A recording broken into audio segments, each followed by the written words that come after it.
call the meeting to order. This is the meeting of the Planning Commission, and we will start with the roll call, please. Thank you, Chair. Commissioner Badami? Here. Commissioner Hudis? Here. Commissioner Hanson? Here. Commissioner Janoff? Here. Commissioner Birch? Here. Vice Chair Kane? Here. And Chair O'Donnell. Here. Now we could have the Pledge of Allegiance. Vice Chair Kane can lead us. Please join me.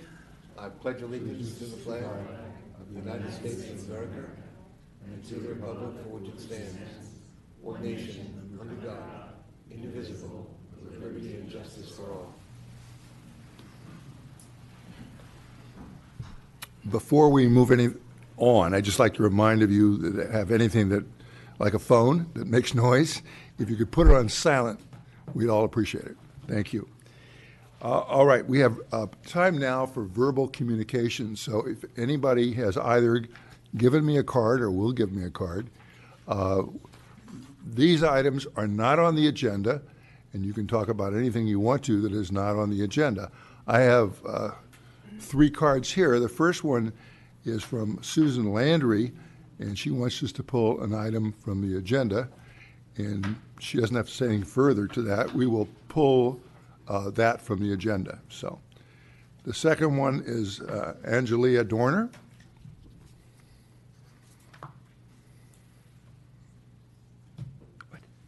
Oh, yeah, okay. All right. Yep.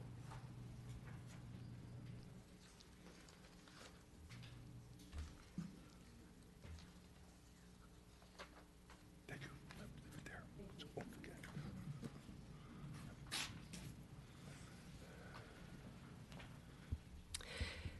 Happy anniversary. I'm Angelia Dorner, proud resident of the Almond Grove. 2 years and 5 days ago on this very site, you were first introduced to me for the first of many, many times, speaking here at these meetings as well as the town council. I announced the Cats Hill race held in the Almond Grove, including the grueling Cats Hill. So come on down this Saturday for the 43rd annual Cats race. And by the way, the great race is happening on Sunday, and the Almond Grove will be full of folks as well. But y'all know I was really here to segue into the overwhelming need for the Almond Grove streets, sidewalks, and curbs that needed to be repaired, which had last been promised by our council in 1980.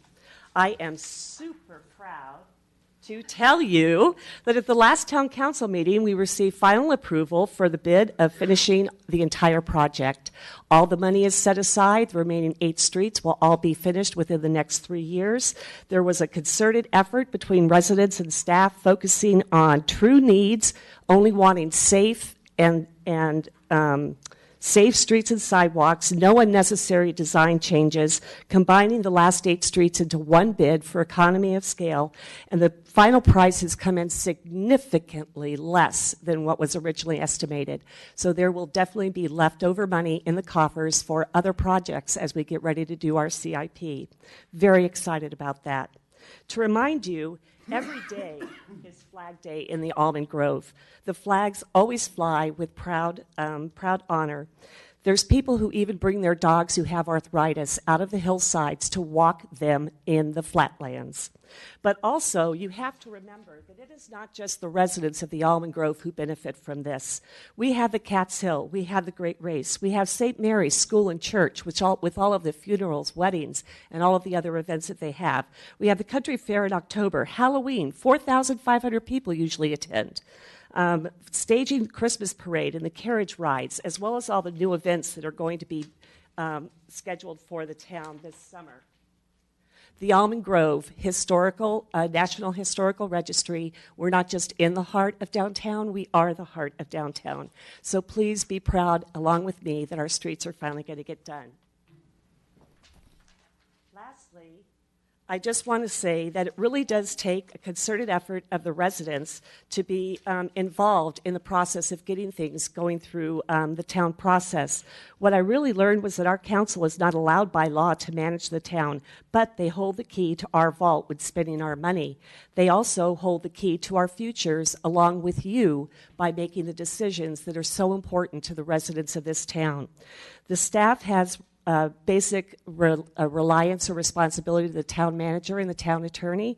And so we need to be very involved, just like shown with Almond Grove, and we can make things happen for our futures. And thank you for being a part of that. Thank you very much.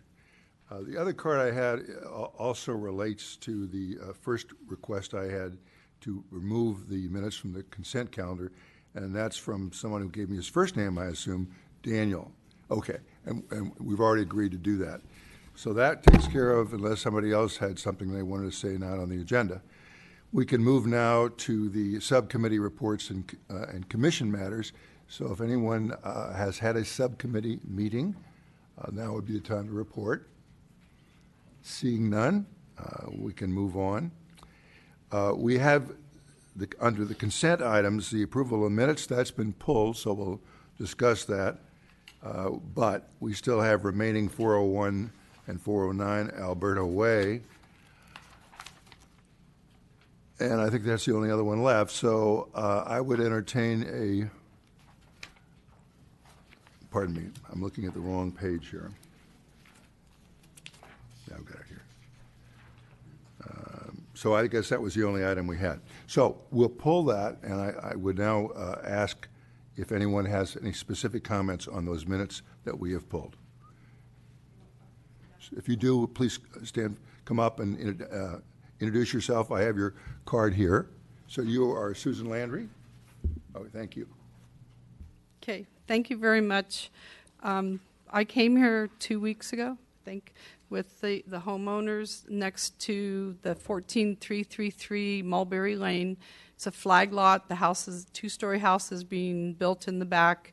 And I'm a landscape architect. I forgot to say that. I was hired by the owners of the front house to talk about the trees, look at the issue of the looking into the bedroom windows and things like that. So the reason we pulled this item from the agenda is, one, we wanted to thank Kendra for her additions to the staff recommendations about the 8 trees, about working with the homeowner. But mostly I'm concerned about 2 main things. After the meeting minutes were published, we've been receiving different emails from the owner and staff. They didn't correctly and accurately use the language. They added a couple words to the interpretation that the owner got very concerned about. Things like, is the tree height at maturity? Is the tree height at installation? We've been getting different emails from the landowner, and they've been proposing things, and we were supposed to meet. And so I'm mostly just here to express our concerns. We do appreciate that you did add some of what we wanted. But also I'd like to point out one of the comments during the meeting by staff was that the application was complete. Per the Community Development Department guidelines under development review process under technical review, the first thing is determine if the application is complete.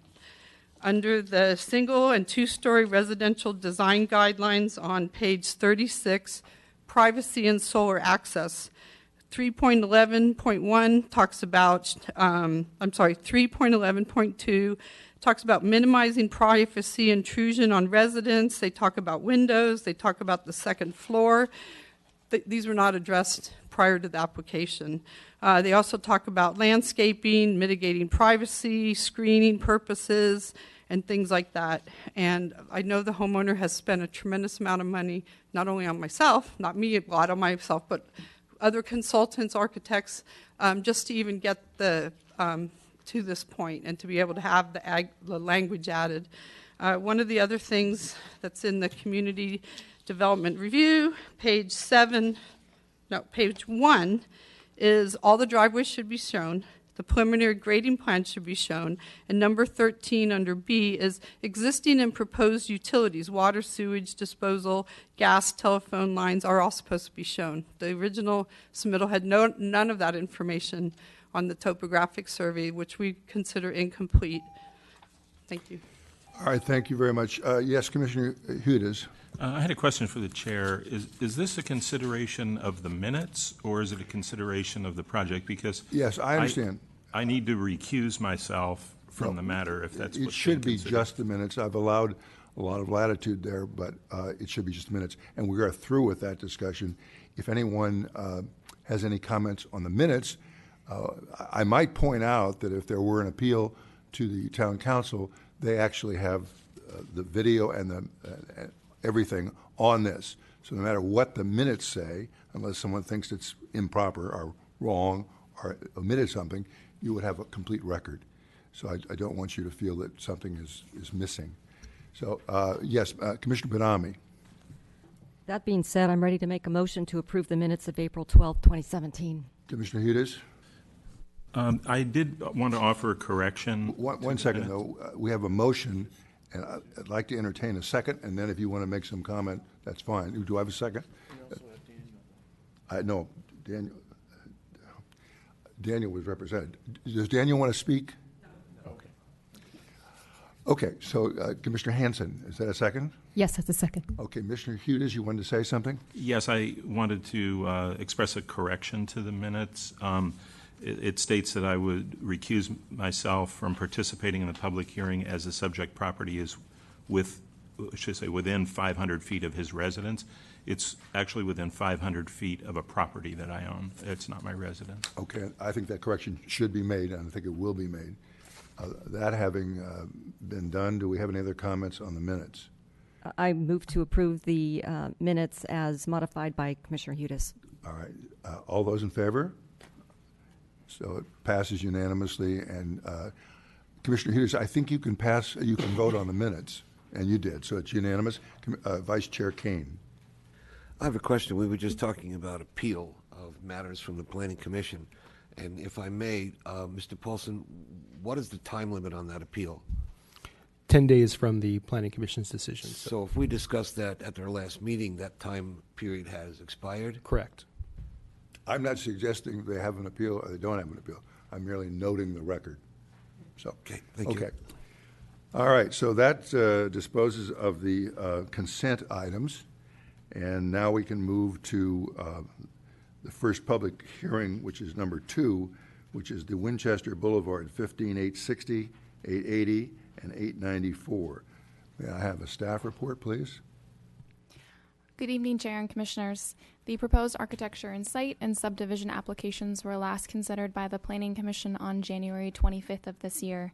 The Commission continued the applications with direction to the applicant to consider incorporating comments made by the Commission at the January 25th meeting. In response, the applicant has made revisions to the plans, which include modifications to the architectural elements of the building, siting of the building, site elements, and clarification to the landscape sheets with regards to the consulting arborist report. Additionally, the applicant's traffic consultant, Hexagon, has provided a letter, which is included as Exhibit 26, to address concerns raised regarding traffic and safety. Lastly, the applicant continued neighborhood outreach by meeting with the neighbors twice on February 16th and March 2nd to discuss changes to the project. Meeting attendees for the February 16th meeting are included as Exhibit 25. Should the Planning Commission determine that the direction provided has been adequately addressed, it can take the following actions contained in Exhibit 21 to approve the project with the conditions of approval included as Exhibit 22. There is an addendum and desk item before you this evening, which contain additional public comments received after the distribution of the staff report, in addition to a revised project information sheet by the Parks and Public Works Department. This concludes staff's presentation, and we are available for questions, along with the Parks and Public Works Department, as well as the town's traffic consultant, TJKM, and the town's environmental consultant, EMC. We do have 2 desk items, which I think were earlier sent to us by email, but were given to us physically today. Does anyone need any further time to look at these? All right. Are there any questions of staff? Yes, Commissioner Hudis. Yeah, I had 2 questions, and I may very well have missed this point, but the existing residences at 15880 and 15860, those will be demolished, correct? That's correct. And that's part of the application to demolish those? That's part of the architecture and site application. Okay, and was there historic consideration on those properties? There was. The homes went to the Historic Preservation Committee and were removed. Okay, so I missed that one. Thank you. The other one, was about occupancy, and I wondered if there are any options to limit occupancy. I think there's been discussion about how many people may be working there. And the applicant has suggested some numbers ranging from 120 or 125 up to 300. Are there any options for the Planning Commission to limit the occupancy? That to staff. I have my own opinion, but I think I'm not sure the staff heard the question. There was another conversation going on. If I understand, you're saying if we assume for the moment the occupancy might otherwise violate some of our ordinances, is there something we can do about it? Is that the correct question? Yes, that's correct. All right, so I'll direct that to staff. So I would just offer that building code is what regulates occupancy. If you want to modify that in some way, I guess it's possible. I haven't seen that tactic taken to date, at least with my time here, and I would look to the town attorney if he has any additional input on that. I'm not sure that's what you were asking, or is it? It actually is what I was asking. Okay. Were there any options for the Planning Commission to limit occupancy? In retrospect? In other words, are you applying it to this matter or just in general? No, to this matter as we consider this particular project in front of us. And I would just also, in addition, we don't have the actual building code occupancy here today, so I wouldn't be able to give you a starting point and whether or not your number would be limiting it by, some percentage or not limiting it all and actually maybe over what can be proposed. Well, let me just ask counsel, were one to amend that and somebody's already there, they might have some vested rights or not? We do not have in our municipal code, in our zoning, that restricts that we can do restrictions based on occupancy levels. We use the building code, as Joel mentioned. If that's something we need to look at, we need to look at it globally and not just start discretionarily determine project by project. It's the same as we've dealt with this issue with, let's say, for restaurants. We do have a seating requirement that might say you can have seating for 24, but that doesn't limit the occupancy to 24 people. They can have much more in a restaurant based on their occupancy. So it's something that we've wrestled with in both the restaurant and with possibly office, but our code does not give us that opportunity to restrict occupancy levels. Thank you. Commissioner Badami? Is there a reason the story poles weren't updated on the southern side of the property so that we could get a perception of the reduced height on the southern side? The applicant can respond in there, speaking with the commission about why the story poles weren't modified. Thank you. Commissioner Hanson? I had a question about traffic, and it might be partly for staff and partly for the traffic consultant. We did receive a detailed letter. I don't know if members of the audience had a chance to review it, but we received a detailed letter from the traffic consultant addressing two specific questions about left turns onto Winchester, and I'm looking at another one. It was about the traffic light, whether we have a traffic light at Shelburne Way. And I appreciated those answers. And then Parks and Public Works, in addition, gave us a comment letter and went through some of these issues. I had a kind of a more general question about the traffic situation, and that was this. A number of the residents are still concerned about traffic turning left onto Winchester. So I just wondered if the current proposal, which had basically roughly a third of the parking on the ground level on, facing Winchester and coming out to Winchester, with the remaining parking underground coming out onto Shelburne. I wondered if that was the best solution for safety. Like, is it possible that it might be safer if all of it were, as some of the residents proposed, under coming out of Shelburne? Or would that cause more concerns or unintended consequences? So that I don't know who is the best person to answer that question, but that I just was trying to understand, is that the best design from a safety perspective? And we have Parks and Public Works staff here. Before you do that, could I just ask one question? We do have a traffic report, which does, were one to take that, it answers the question. The question I guess I have is that traffic report something that the staff would stand behind? In other words, does that express your opinion? I believe Ms. Peterson can answer those inquiries. Thank you, Lisa Peterson, Town Engineer. Yes, we do stand behind the traffic report. We have looked at the layout currently as it is. We do believe that it is safe as it is currently laid out. I don't know that we have analyzed it in a different manner, but we certainly do believe it's safe as it is currently shown. Is there a follow-up question? Go ahead. Yeah. Thank you for that. And again, I thank you and the traffic consultant for the detail that you gave and the detailed answers that explained it and, you know, gave us all the comfort. So I just wondered if there was an issue about, I was thinking about, there was the peak traffic analysis that would talk about coming in and out in the AM and PM. Since this is relatively close to downtown and there might be 300 people, I didn't know if it was something to be concerned about, but I wondered about like the lunch hour as well. It's not normally considered a peak hour, but I would imagine a lot of people turning left, whether they came out of Winchester or Shelburne going downtown, and I wondered if that was something that would trigger a concern from safety that we should have looked at.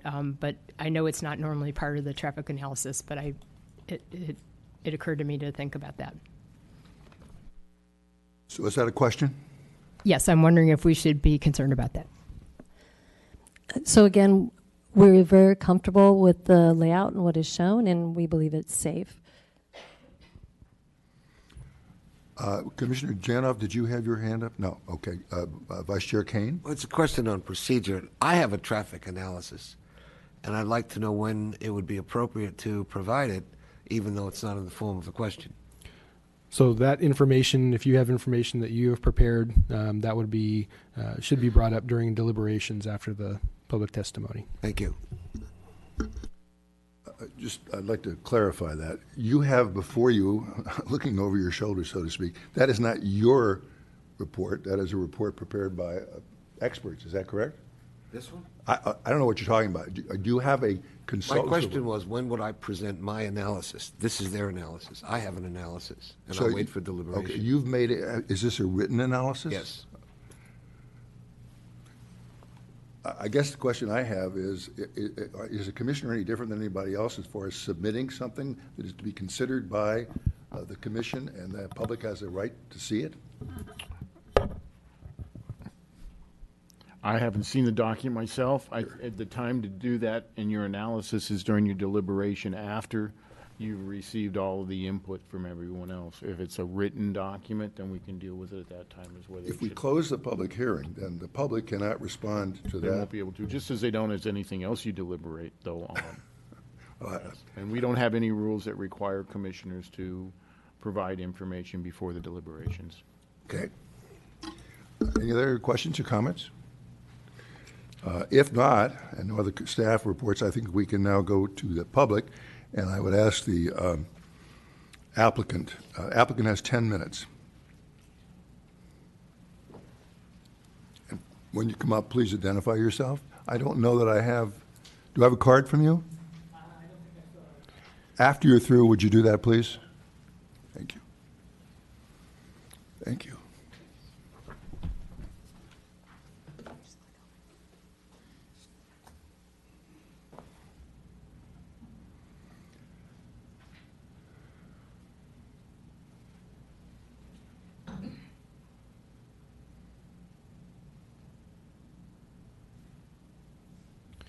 Jocelyn, there you go.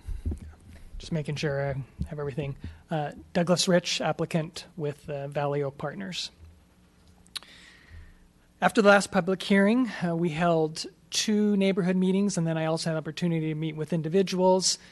The changes that I'm presenting you tonight are the result of those meetings, as well as the feedback that we received from Commission at the last public hearing. As stated by yourself, we couldn't accommodate every request, but I think that we made a lot of significant changes.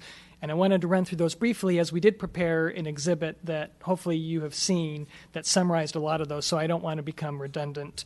But I did want to point out some things. One of the main things that was discussed at the last meeting was this concept of views and view corridors. And so we took a step back, and this was one of the things that really led to a lot of the changes. As you are aware, we're going to be retaining a fair amount of existing trees. And here is an exhibit that shows these existing trees. You have this tree over here, these two over here. And as you look at this from Winchester, I think one of the things that immediately popped out to us was you kind of have two windows, I'll call them, right? Because clearly the views here, here, and here are obstructed by the existing trees, which we are retaining. And so as we looked at the changes to the architecture, we said, wow, we want to attack those windows because that's where really your views come through. And so that led to these changes here. We redesigned the roof entirely. Here was a front to back ridge at a high height. We changed that to a shed roof running through. That dropped the height significantly through that window, as you've seen in your exhibit here. And then, as I'll talk about in a minute, here on the southern side, we dropped the height significantly, both to deal with view corridors and as well as to address adjacencies with neighbors. And so I just wanted to point out, I think it's important to remember as you look at the building, the existing trees, which is what represented here, that will remain. Here, as I mentioned, on the southern end, we revised the building significantly, taking this down from a two-story element down to one-story element, moving the setback here that stayed the same at 78, another 18 to 22 feet, so call it 100 feet until you start hitting the two-story elements. We eliminated, as mentioned, the tall architectural features here and here, eliminating through. Another tall architectural feature that we removed on the southern end. We relocated the fan vent entirely away from the southern property line over internally through the building. And then we replaced the decorative metal panel with a masonry wall for safety and light. In addition to those changes, we went back and redesigned the materials, colors, etc. Here as before, very stark, metallic, lots of glazing. Hopefully, architecture's in the eye of the beholder, but we added a lot of earthen materials, darker colors here, along with the roof line. I really feel like this starts to look like a home here, along here, and on the other end as well. And then the last thing was we were able to push the building back. The request was 10 feet. Doing that had some grading, drainage, and tree impacts. But we were able to push it back an additional 6 feet beyond what it was before, away from Winchester. That did have the impact of eliminating 2 trees along the rear. We were still able to save some, but we were able to save 1 additional tree along the front. And here's just the artist renderings of the 2 before and after. At this point, I'd like to turn the time over to our traffic engineer to discuss the driveway access as well as the circulation traffic signal based on the comments that was received at the last public hearing.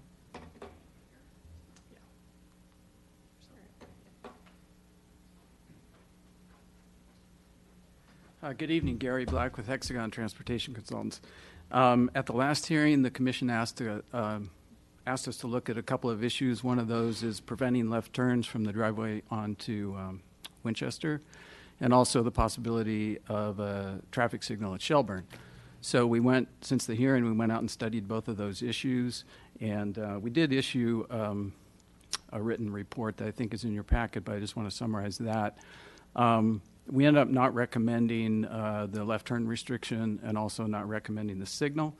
The reason for not recommending the left turn restriction is that we think that would lead to some unintended consequences of cars trying to make U-turns when they were prevented from making left turns.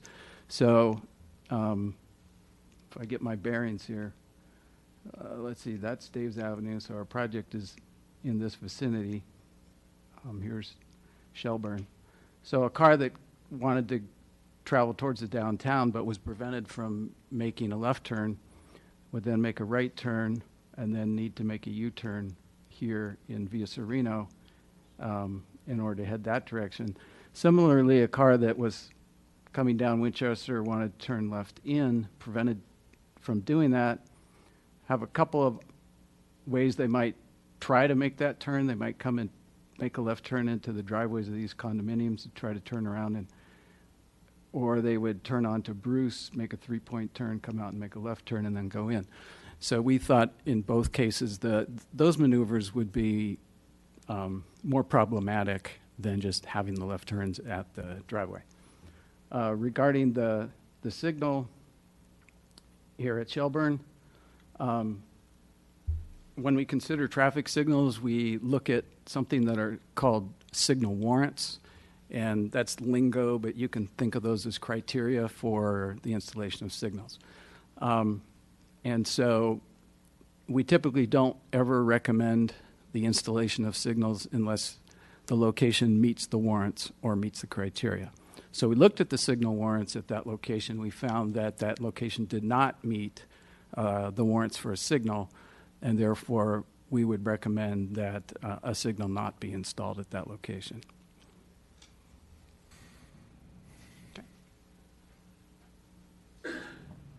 Just wanted to mention in closing in relation to traffic, obviously you heard from traffic engineer, you asked the question with staff as well as they've reviewed the safety of this driveway. I just want to mention too, the town's own traffic engineer also reviewed it and also came to the same conclusion. And so as I look at it and say, wow, if I need to understand something about geotech or soils or the foundation, I go to a geotechnical engineer. They prescribe what it is. We follow that. I don't rely on my own interpretation or view on what I think it is. You go to an expert. That's what we did. The safety of this is really important to me as well. So went to 2 separate experts and the town and their safety review, and all 3 have come to the conclusion that this driveway is safe. And so that's what I rely on. I trust the experts. This is what they do for a living. This is what they're trained for. And that's what we're relying on. And so with that, then I can feel comfortable saying, I truly believe that this is safe. In addition, one of the last things that was mentioned, I did have a chance to go meet with the Safe Route to Schools, met with Karen Briones, the director of that. Karen reviewed everything, said that she was very comfortable with how our design, didn't feel like that had any safety implications for their Safe Route to Schools, and in fact felt encouraged and thought that our design improved the safety overall, in particular with the bulb outs coming and shortening the crossing across from Shelburne as people were coming up to head to Dave's and the driveway, etc. So she felt very comfortable, and we did reach out to them. I wanted to confirm that for you. Thank you. All right, other questions? Yes, Commissioner Badami? Before we probably get into a lengthy traffic conversation, I'm going to address my concern that I brought up at the last hearing, and that was the interface with the residential neighborhood, especially on the southern side. So it seems we've taken things in a different direction or a new direction with a corner office that has floor to ceiling windows. So I'd like to hear from you how that is sensitive to the residents that live on the south side.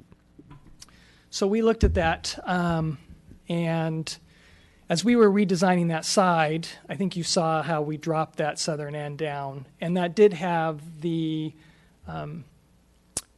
change then of including a window on that corner there that looked in that was not there before.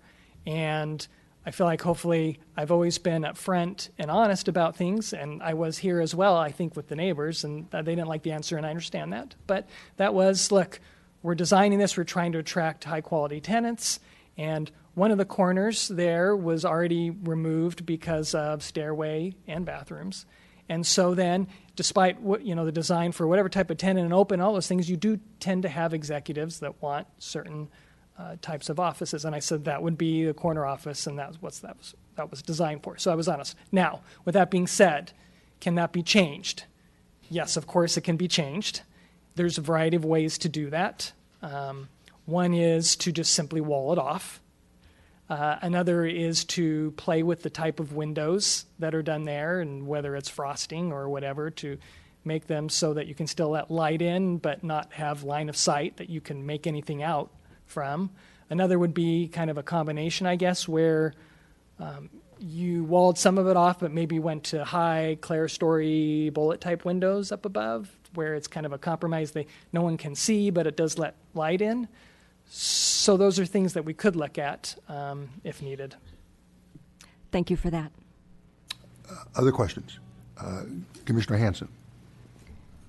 One of the things that I don't think you mentioned, or maybe I just missed it in your presentation, but it was in our packet, was there was a big concern from the residents to the south about the parking that would be facing them, and especially since it was a little bit uphill from them. So you had proposed to remove the decorative metal railing and replace it with a 42-inch wall. So my question was this: one of the residents is still concerned about the privacy that's in that complex, and they mentioned that their own car has their headlights at 42 inches from the ground. So I just wondered why you wouldn't make a wall that was a little bit taller, or would you consider that? I mean, because it seemed like that would be an easy fix to address some of that. Yes, so we obviously saw that letter too. It was after we had submitted all those things. So after we were able to come up with this, so it's a hybrid, I guess. It maintains the masonry wall. In my experience, large masonry wall is never the most aesthetic and appropriate thing. So the compromise there was to keep the masonry wall that addressed the safety side of it from cars coming off of there, but then adding back the decorative metal panel above there to have the appropriate height to shield the headlight or any diffusion or diffraction or whatever you want to call it that came over there. So we did have that, and I added that, and so we're certainly comfortable doing that along that side to address that concern. So what would be the height, including the metal railing? Well, right now, so it's 42, and we were doing another 2 feet beyond that, so that's 66. Okay. All right, thank you. Yes. Janoff. Just to follow up, there was some concern with the decorative metal panel at our last hearing that it didn't provide sufficient blocking of the light that might be coming from the car headlights. Is this metal panel different in design such that it would block the light coming from the taller headlight cars? So a couple things. One was that although headlights can be above that, most of them are not. And so the masonry wall was meant to capture 80 or 90%. The rest there, this panel is designed, and the amount of openings and slits in it is very small. So the amount of light getting through, I feel, is de minimis. If that's a concern, we could go to something that's just completely opaque and doesn't allow any light through, if that's needed.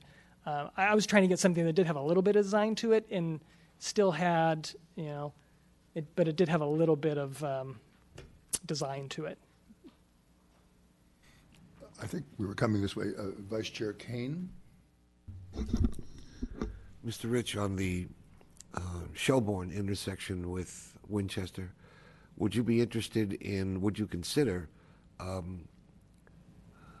striping that pedestrian walkway? In your photos and overheads, I didn't see any provision for that. You have the bulb out, but there's no striping on the sidewalk to alert traffic coming up Shelbourne. Would you consider helping the town by striping that out?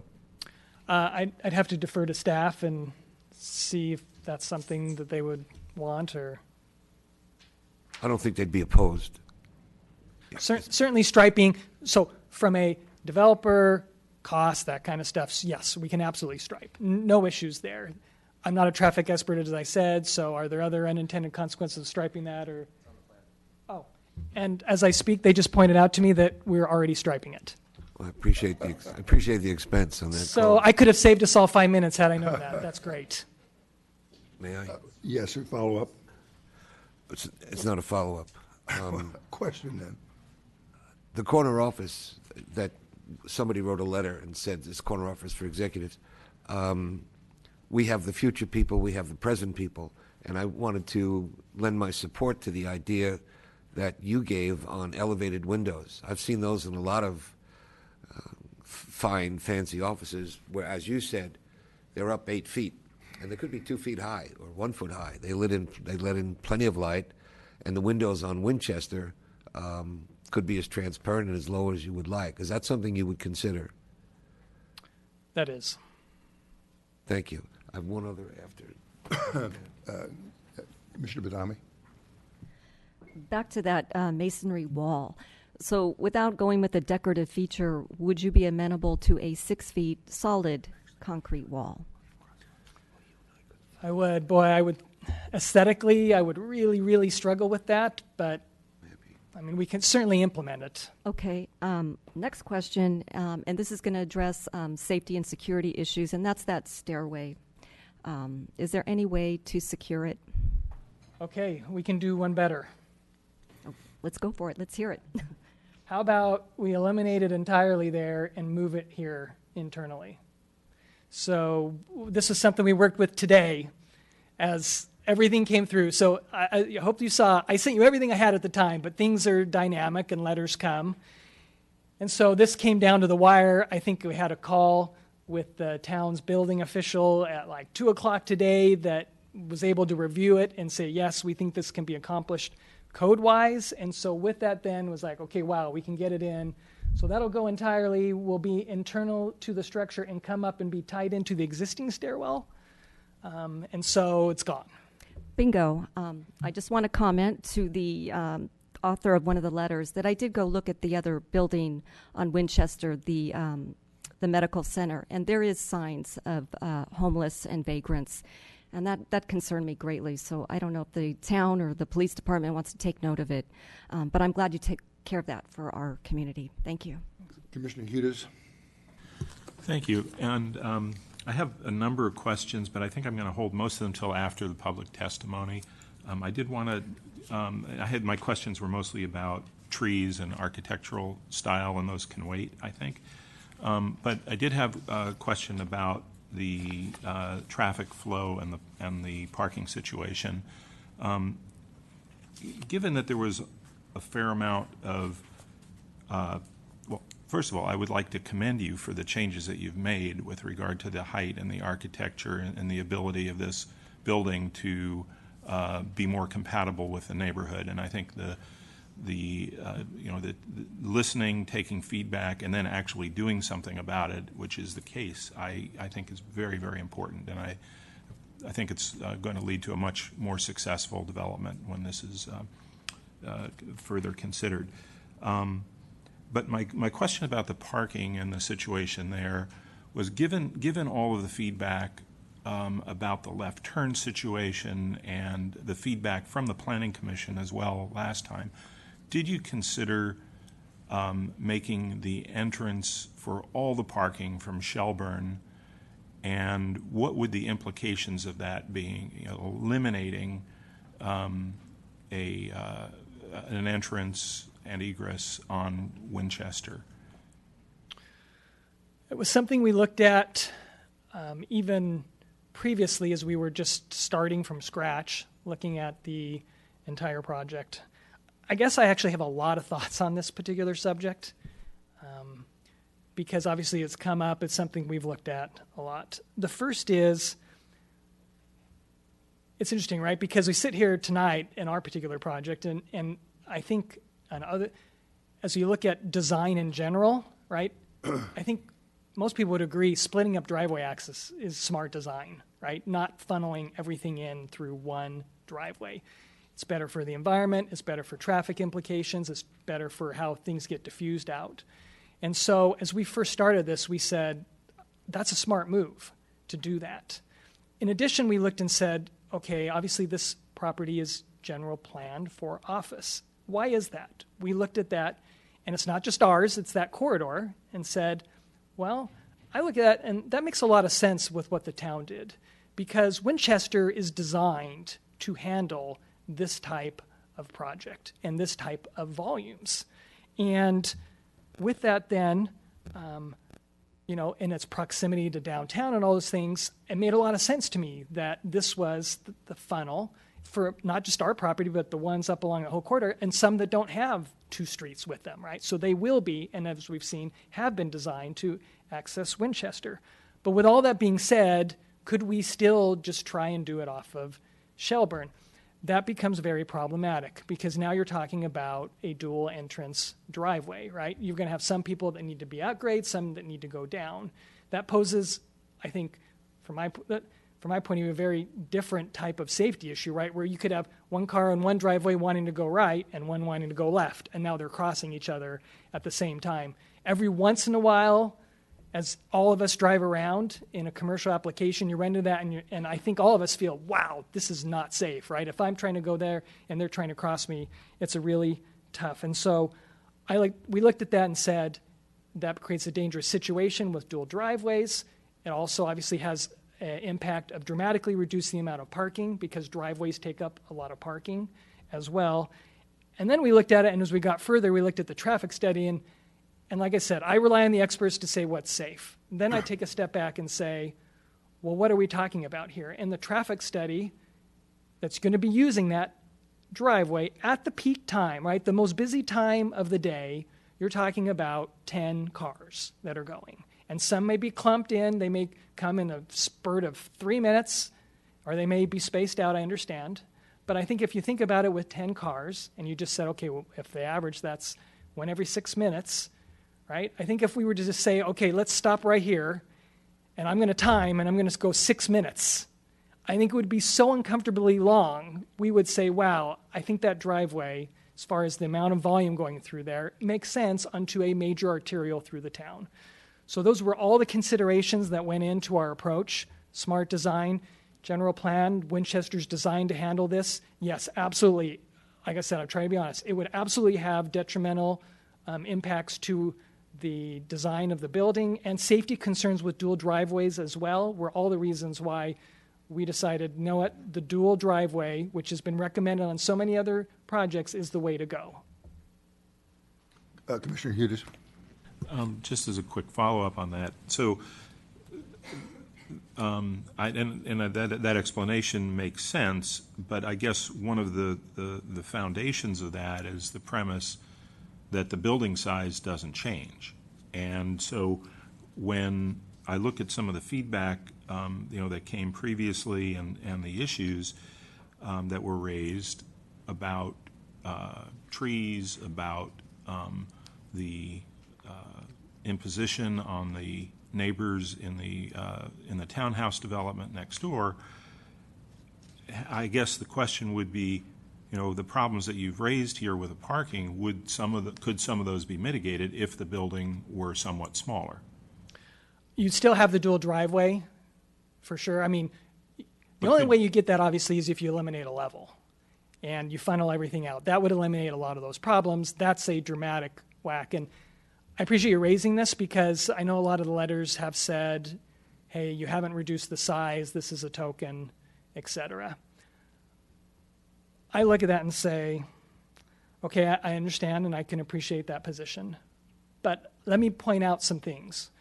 One is that, and I think I mentioned this at the last public hearing, we're following the general plan, we're following straight zoning, we're not doing a PD or anything. With that being said, the proposal that we have before you, we decided we're not going to come in with the mega project and just see how much we can get and see how much you whittle us down.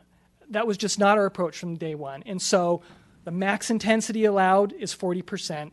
We're at 26. Just to put that in perspective, we could have come in and been completely zone compliant with a project over 45,000 square feet in size. But we did not do that. We came in, already saying, that's too big, we get it, we understand, let's reduce it. In addition to that, the town has set up processes for us to go through that really helps, that gives feedback for these exact type of instances. And one of the big ones there is CDAC. And we went through CDAC. And you know what? The comment back was, you do need to reduce some size, and you do need to reduce some of the parking. And we did that. And that was through that process. We reduced it by 2,500 square feet, not an immaterial amount at all, almost 10%.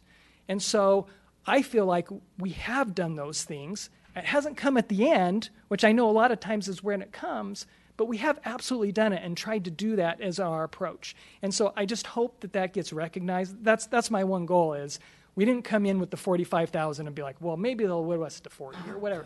We came in what I felt like was already a material, less intense project, and we did reduce it. I understand it wasn't today, but we did do those things. Okay, thank you. Vice Chair Kane.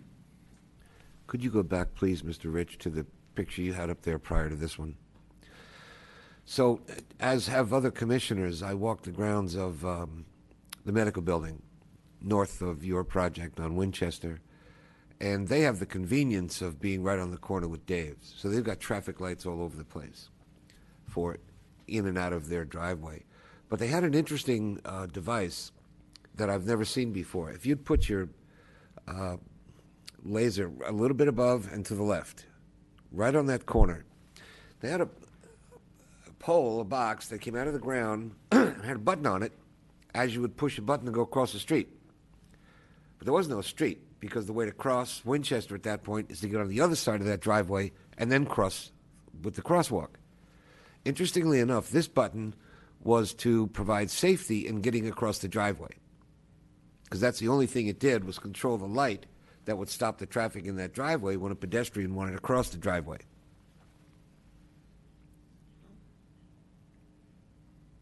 Sorry. It gave me an idea, as I will report later. I have concerns about that left-hand turn coming out.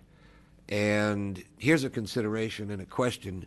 Would you consider such an intelligent device that would be on a stanchion, and on top of the stanchion would be electronic light sign that said either pedestrian, oncoming traffic, or nothing, meaning it'd be okay to go forward? Because there's no other light, there's no other indication. The line of sight to the left, which is the northbound traffic on Winchester, can be obfuscated, can be a problem if the cars are parked too far forward. And yet, if they had a sensing device to note oncoming traffic, they'd at least have a better chance of making a better decision before they go ahead. There are other difficult turns in town, and when you're focused on the left, you're not looking on the right necessarily. That's where a pedestrian might be coming from. So that's why I was saying, if this intelligent light, like the one that's there, that shows you the miles you're doing and the device that can measure your speed and tells you what you're doing, if this device could measure motion of pedestrians or oncoming traffic, if that's a practical solution for the traffic experts that are here, because I'm not, I'd feel better about that turn. Would you or could you consider such a consideration if it had merit? I've never seen anything like that. It's an interesting idea. I have to admit, I'd have to look at it and see what it would take to implement. Can it be implemented? I'd love to hear from staff, the traffic engine experts as well, to see if they've seen anything like this. I really don't know. Okay. I'll comment on that further during deliberations, but I wanted to ask your opinion ahead of time. Thank you. Any other questions? If there are not, thank you. You'll have an opportunity for closing. And now I will ask the public who've given me their cards. The first card I have is Karen Vincent.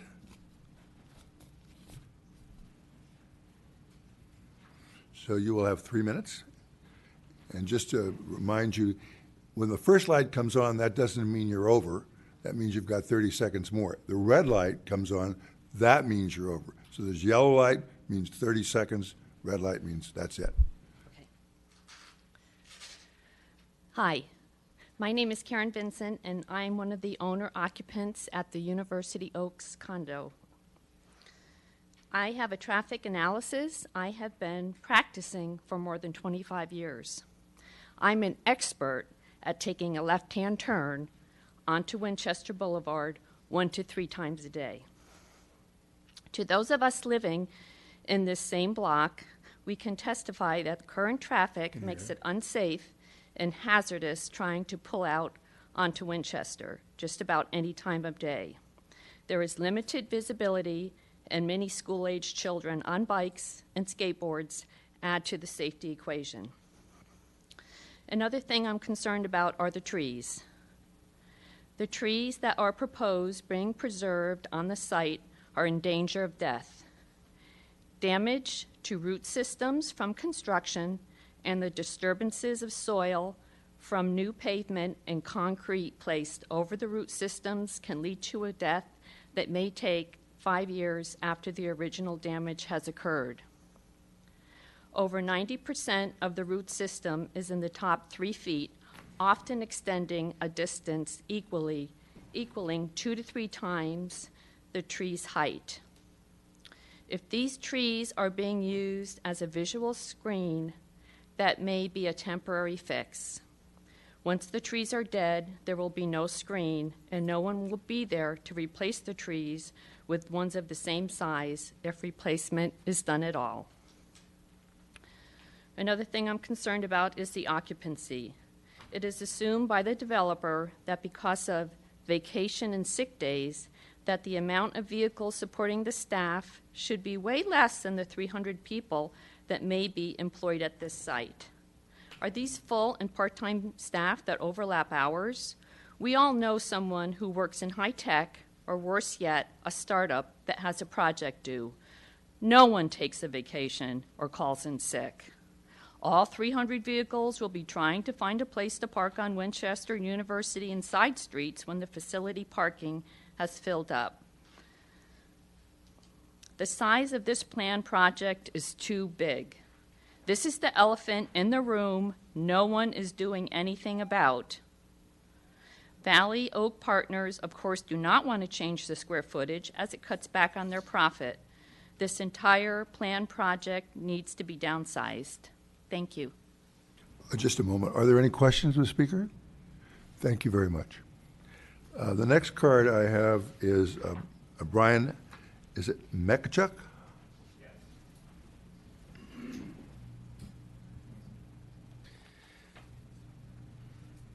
Hi. I'm disappointed. I'm disappointed for 3 reasons. First, I thought the applicant was truly engaging the neighbors, and while we met twice, the applicant did not revise their plans in any substantive manner. Second, I was expecting a response to my letter dated January 30th that asked for, among other things, specific cross-sections.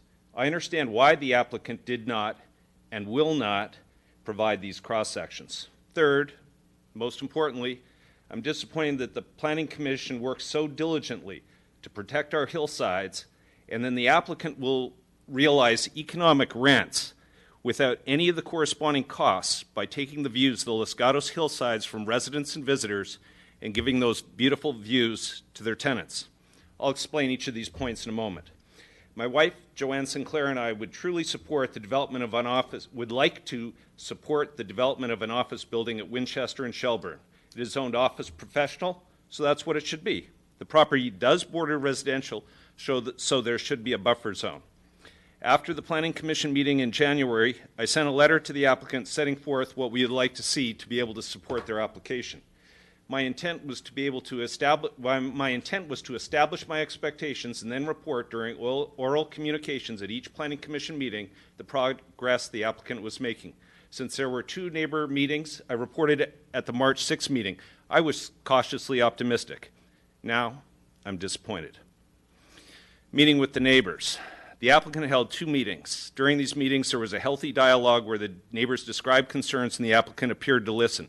When the revised plans were published, there were some changes, but there were other changes that were more invasive than the original plans, the corner office. During the public hearing, you'll hear directly from the neighbors what their issues are.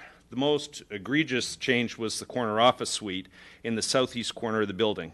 I'll address that later, as the applicant will generate significant economic rents with that view.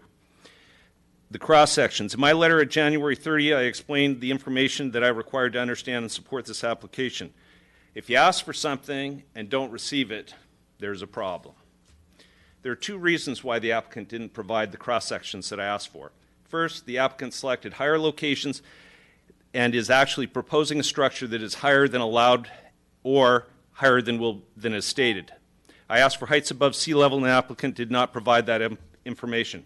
For me, a critical piece of information was the existing land elevation over the entire building footprint. This is critical because it establishes the maximum height of the building. From my analysis, it's clear that the applicant is selecting the higher locations for the existing grade and simply drawing a straight line. The second is I'll jump to economic rents. Rent for land should include the associated costs. If the costs are not borne by the landlord, yet Go ahead and just finish up, please. Yet the markets or tenants are willing to pay more than the cost, and the landlord earns an economic rent in excess of a normal profit. For this building, the applicant will charge its tenants for a 2-story building with spectacular views of the Los Gatos hillside. They will charge a market rent for that.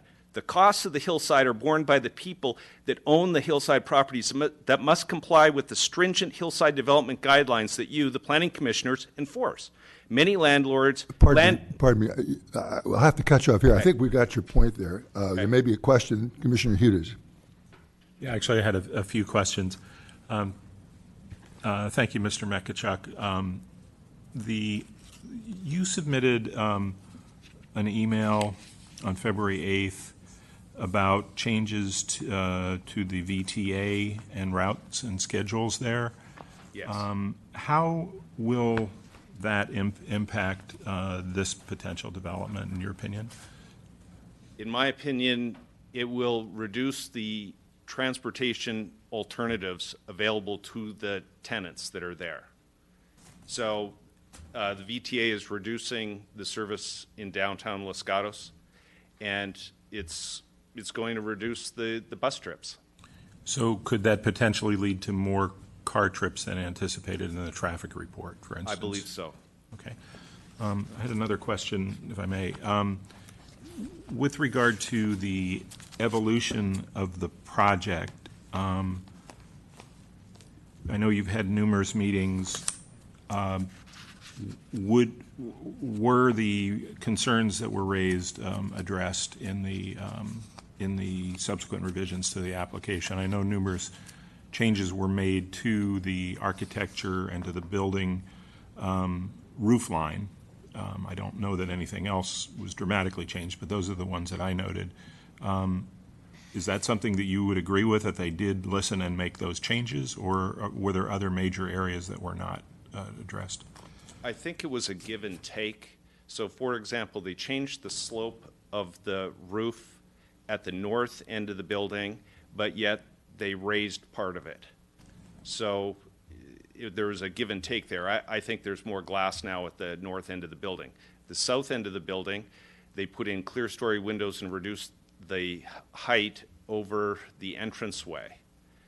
But then they added the corner office, and that was done at the very last minute.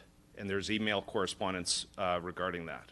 Okay. And then the last question I had was concerning your concern that the building may exceed the height requirements. Can you point us to some evidence of that, or could you direct us to some questions that we might ask in order to get to that particular issue? Absolutely. So if you look at the tree inventory, on that page, on that sheet, it shows the elevation at each tree and also at other different parts, different locations. So if you take that and you put it into BIM software, Building Informational Management Software, you can actually create a 3D model of the ground. And I introduced the applicant, Doug Rich, to a gentleman that does that type of work, and he uses ArchiCAD software. And the software that the applicant is using, or his architect, doesn't have that functionality. It's very limited functionality, and it can't produce a cross-section of the existing land, and it can't do a cross-section of the building without significant manual effort. And that's what the applicant explained to us at the meeting. I'm like, why can't you produce these cross-sections? Then he explained, well, we're using the software, and it simply can't do that. Thank you. Are there other questions? Thank you very much. Thank you. Next card I have is Georgina Van Horn.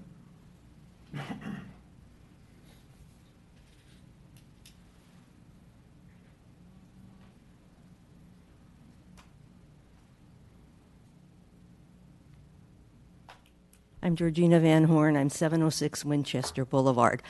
I'm one of the two that are closest to the project. Two main concerns, and again, you've heard some of them. The massiveness of the building that will overwhelm that whole area. If you drive from Lark into town, you see all the trees that kind of put the buildings to the side. And that's our richness here. And this building will overwhelm that whole neighborhood. It's connected with my second concern, and that's what we've talked about, is safety. And I've been in that townhouse for 30 years, so I've seen traffic increase dramatically, as we all have. Cars come around the bend from Blossom Hill at 35 to 50 miles an hour. It's a 25-mile-an-hour zone. And you know there's walkers, joggers, people with kids coming, walking, bikes, and there's no bike lane right there. So we also have adults on bikes right in the right-hand lane of the boulevard. The bigger the building, the more cars. Will there be enough parking for everybody? So that will affect the whole area. And my concern is also, it's a little frustrating to hear the result of the traffic reports. When I have been there 30 years, I don't know who else could give a better picture. I haven't been asked. I've gone in and out of that driveway that is literally right to the side of the project, in and out, day in and day out for 30 years. So I ask you to consider all this. Also, I know you give thoughtful consideration, and I can tell by your questions. What I'd like you to think about as you make your decisions, that the decisions you make will affect us, those who live there, those who drive there, day in and day out for many years. Let's see if there are some questions. Yes. Vice Chair Kane?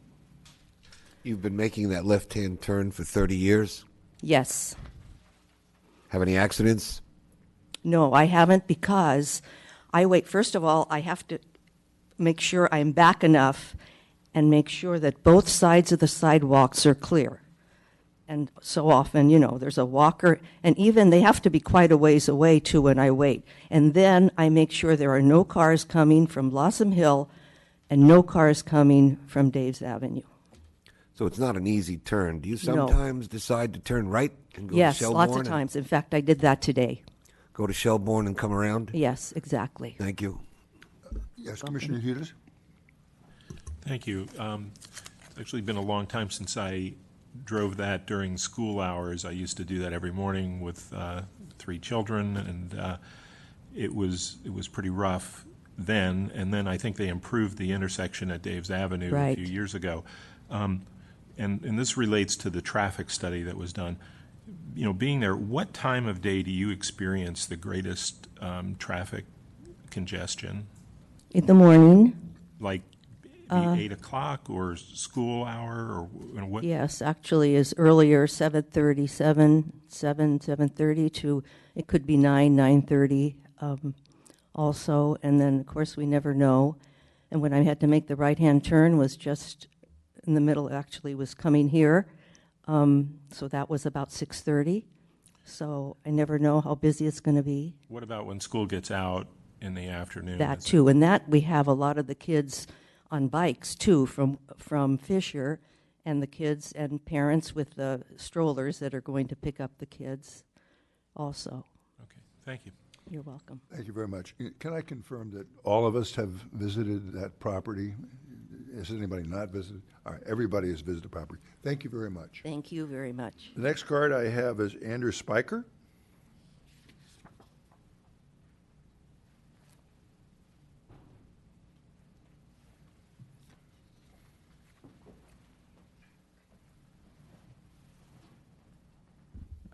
I think I can do it this way, right?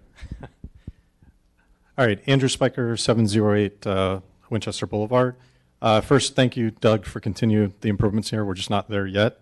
Size is a definite concern. We proposed both single-story, dropping the building more, and the Winchester entrance being gone, which is kind of shown here. We heard more than just safety. We also heard there was financial impacts to the viability of the building as well that led to some of the decisions. Size is a little disingenuous saying 26%. This is someone that lives beside, we're right beside Georgina and I. What's elevated above existing grade is shaded in the red X here. I don't feel like this is 26%. Also, the fact that it's elevated and 35 feet on top of elevated makes this just feel very large. Play the guessing game here. Can you pull out in the 1.3 seconds that you have at normal speed here? This is just insane. I mean, you've heard it over and over again. I pull out of the same driveway. This is taken from where their driveway was going to be, as opposed to what the traffic report showed with someone taking a picture from in the street, which was a little disingenuous. Precedent, since we last talked, for sale, available, and vacated, all the properties in between the two offices. So we're not making a decision for one building tonight. We're talking about potentially 600 cars. Head-in parking, it's good to hear that the wall is being really considered, but really at the end of the day, we want these head-in parking spaces removed or reconfigured in a parallel parking way, which we've shown other offices have done. Just to show you, this is Georgina and my windows that are at grade with the cars, so you can kind of see the windows these lights are going to be shining in. Stairs, awesome. Sorry.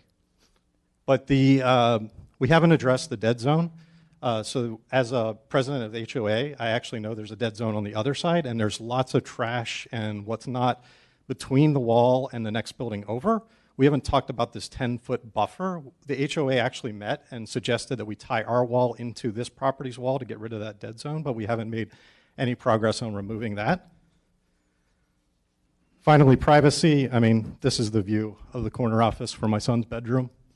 Just totally unacceptable. Traffic and parking. We don't think the traffic reports have been very consistent. They're talking about buildings that are very different, multi-tenant, have very different traffic patterns. And then parking, we just haven't been able to get a guarantee that the amount of parking here is going to be sufficient for all tenant use of this building. So at the end of the day, what we'd like to see is that we preserve and enhance the existing residential neighborhood in terms of size, and that we protect that buffer in terms of privacy, safety, and security. Thank you. Thank you. Other questions? Yes. Yeah. Now I can go back here. Can I ask you to go back to the slide that showed the view from your son's window?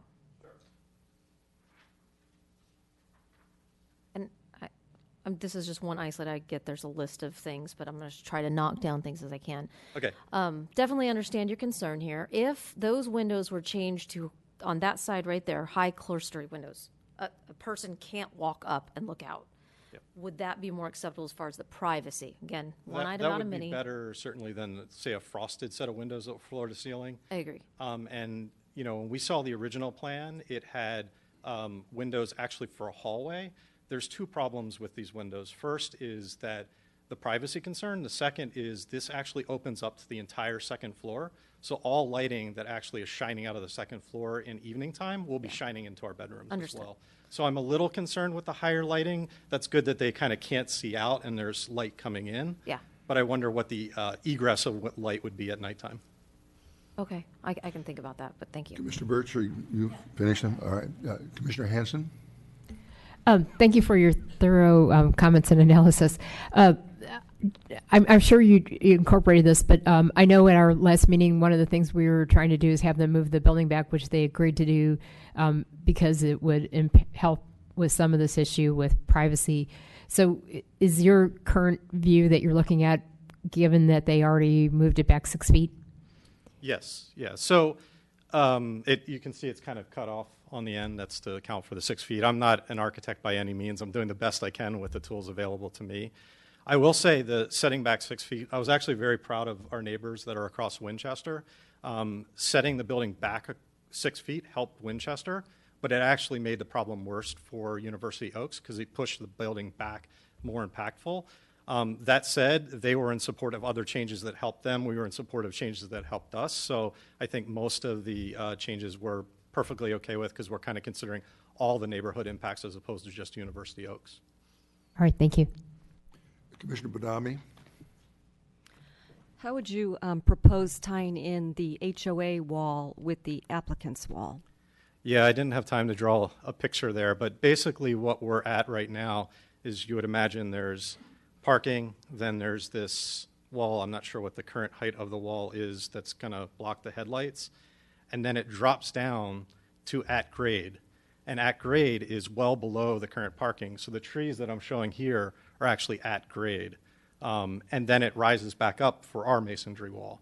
The idea was if they were to kind of not have that be at grade, actually be at their elevated grade of parking, it would allow these trees that you see here to actually be elevated up by the height of the parking structure that they're building, so we wouldn't have that sort of drop-off cavern of 10 feet. Does that make sense? I wish I could draw it. That makes sense. Thank you. Yeah. Other questions? Yes, go ahead. Commissioner Janoff. Thank you. Just to clarify, the trees that we're looking at in this image on the right, those are trees planted by the proposed developer? So these are an approximation from my perspective of if Right, but they those don't planted trees. exist. Yeah. So we have trees. You can see. I'm sorry. Do this. I don't have the pointer. So you can see here. This is right about here is our existing masonry wall. We have trees that are about the height of the masonry wall on our side, and the developer proposes trees at existing grade level on the other side. So I basically estimated grown-up trees a little higher than the wall. So this would be the ones the developer would be planting. So we haven't had another thing that makes it really tough is all of the plans have always avoided showing the southern elevation. There's no direct on view that shows the southern elevation, I think because of how challenging it is. But that would help to be able to draw these pictures. So just to be perfectly clear, if it's possible. Yeah. The trees as shown are the developer's proposed trees, and they would be effectively in a culvert of sorts between your wall and the parking structure. Yeah, we could ask the applicant, but my understanding is there are trees at existing grade level in that 10-foot buffer, and then there are bushes at the new higher level raised parking. Okay, thank you. Other questions? Thank you very much. The next card I have is John Eichinger.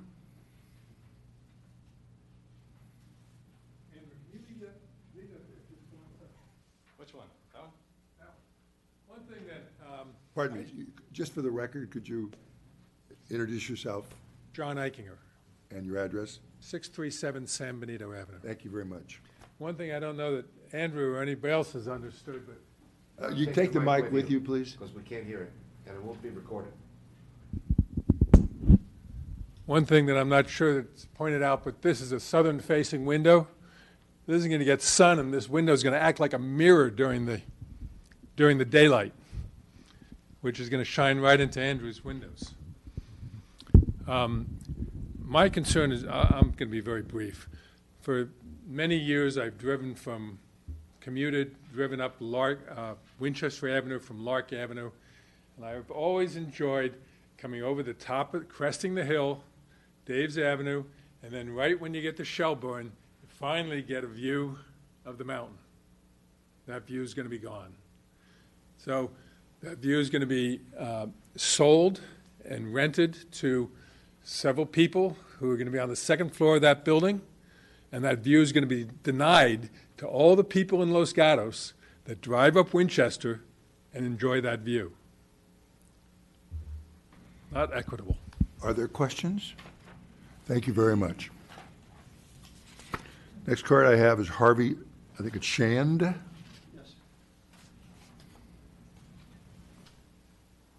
Hi, I'm Harvey Shand, and I live at 15573 Carrill Court, which is just off Dave's Avenue, across the street from Dave's Avenue School. I've been there for 30 years, and the reason I chose to live in the Los Gatos, Montessorino area is because of the quality of life and the amenities and all the rest. I've seen a tremendous decline in the quality of life in this area over that 30 years. And one of the main culprits is traffic. Everybody knows that. I don't know if you get my perspective, as was talked about by the lady that spoke earlier, but I wake up in the morning and all the traffic, it seems like kids don't walk to school anymore. They all go in their Lexuses or their Mercedes. And their parents drop them off, and they take up a parking space. Typically there's not enough. People park in front of my driveway. I can't get out of my driveway. They're across the road. Kids are running between cars. and all the rest. Now, I'm talking about Dave's Avenue School, but the reality is all those cars end up on Winchester, coming and going in the morning and then again at night.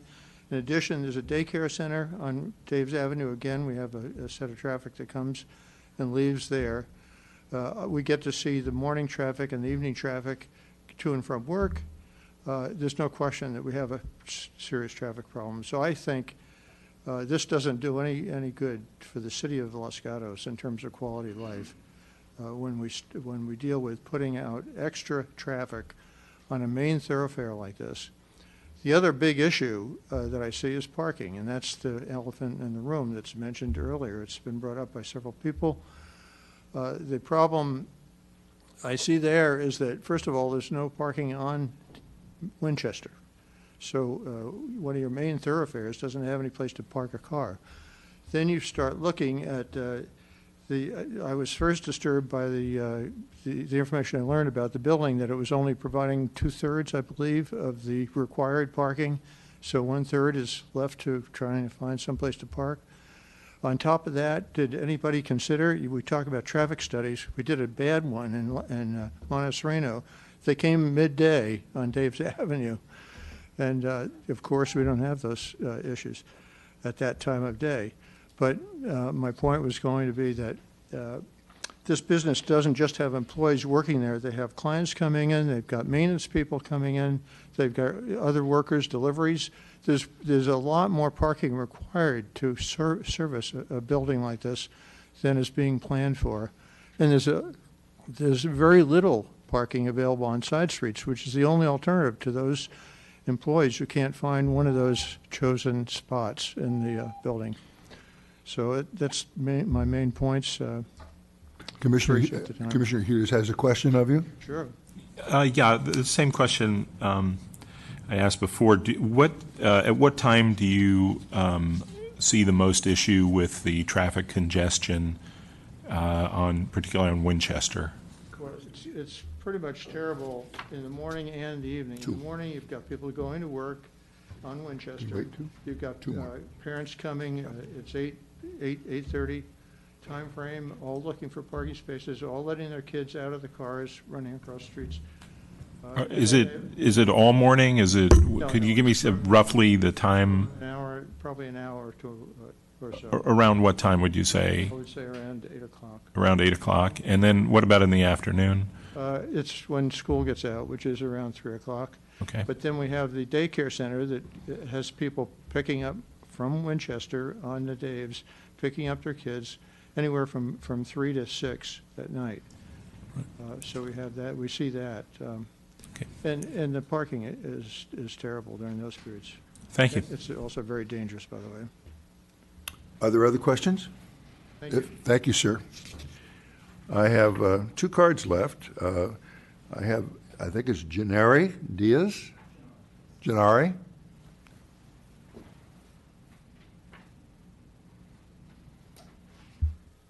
Good evening, Planning Commission. Thank you for the opportunity to speak tonight. My name is Genaro Diaz. I'm a field rep with the Northern California Carpenters Regional Council, and I work locally here out of San Jose, out of the Carpenters Local 405 area. And whether this project gets built or not, we have a simple question, and we reached out to the applicant and the owner. Moving forward, does he have a responsible general contractor that pays the correct area standard wage and benefit, them and their subcontractors moving forward? Because the reality is, a lot of projects in Silicon Valley, you look at them and people think, oh, it's a great construction project and people are getting paid the right wage and benefit. The reality is, it's not. A lot of people get paid and denied their area standard wage and benefit to be able to, let alone live in this area, let alone live in Los Gatos. It'd be nice to be able to live in Los Gatos. But moving forward, we would hope that he'd do the positive thing and give the opportunity to a local general contractor that pays the correct area standard wage and benefit and has an affiliation to an apprenticeship program where you have young men and women that are not necessarily just getting into the trade, but creating a career path for themselves. So moving forward, we like to build a relationship with the developer, if that's possible, if the project moves forward, to have this implemented, if it may be. And with that, thank you for your time tonight. Thank you. We'll see if there are any questions. One moment. Are there any questions? Thank you very much. Thank you. Oh, a question of staff? Yes. Just of staff, apparently. With respect to the speaker's comments, is there anything we could do at our level, judicial level, to require, encourage that his request be respected? No. Boom. Thank you. The last card I have is, I think it's Brian Carr.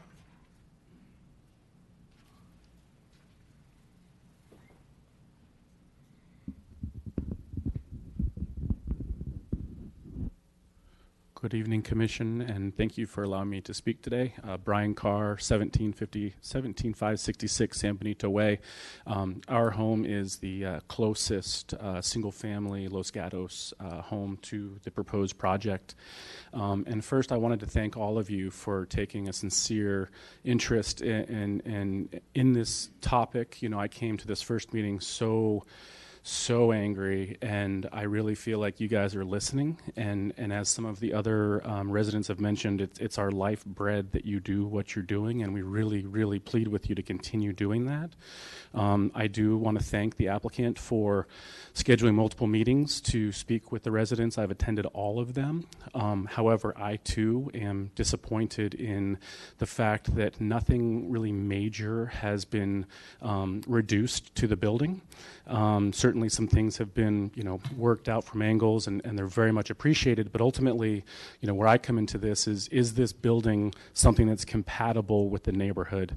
And as you drive by the building, you look at it and you say, wow, okay, that's where it starts. You're continuing to drive, like, wow, it's still going. Oh my God, when does this thing end? It's massive. It's absolutely massive, and it's just too big for the neighborhood. And I think it's one of those things, if something doesn't smell right, it isn't right, and it's just too big for the neighborhood. There isn't ample parking.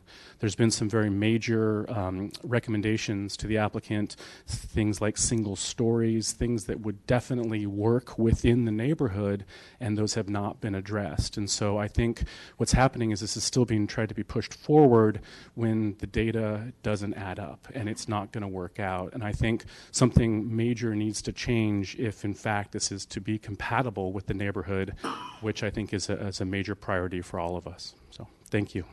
Questions? Thank you very much.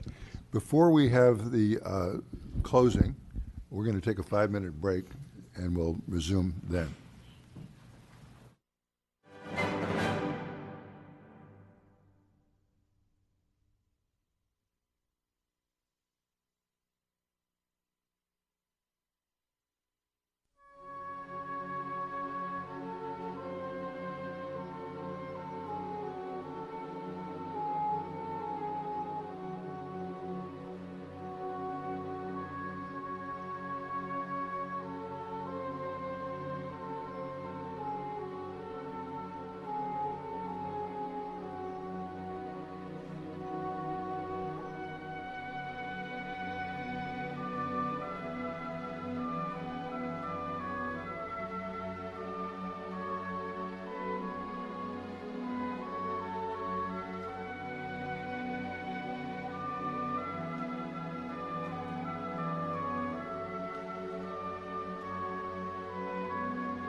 resume our meeting. If I could ask everyone to either sit down or in any event be quiet.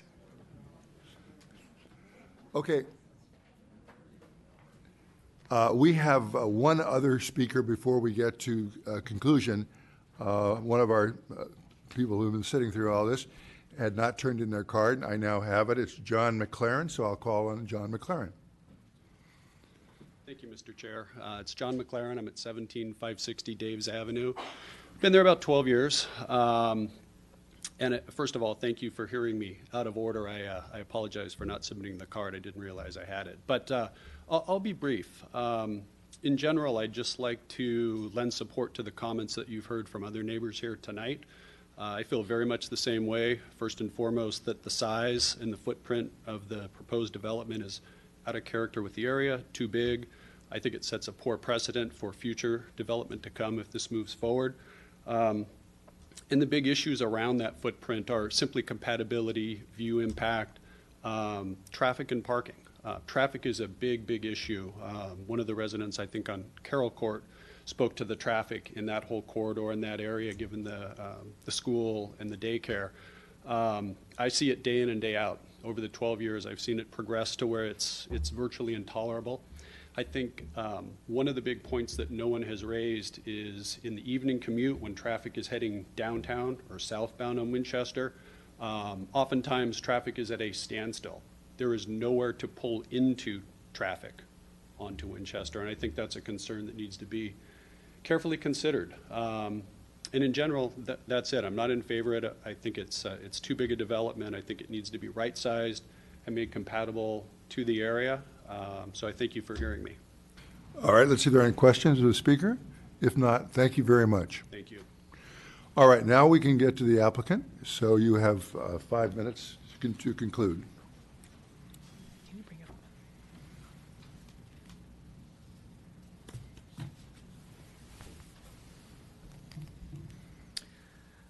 Okay, well, I said a lot of the comments I was going to make that was a function of some of the questions, just in terms of the overall size and how we approach that, trying to have a very, very reduced size at the outset rather than maximize it at the 45,000 or whatever that case may be.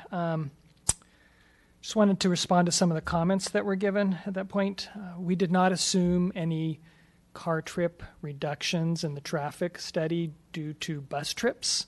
So the reduction in the number of bus routes or number of buses running up and down would not impact the traffic study.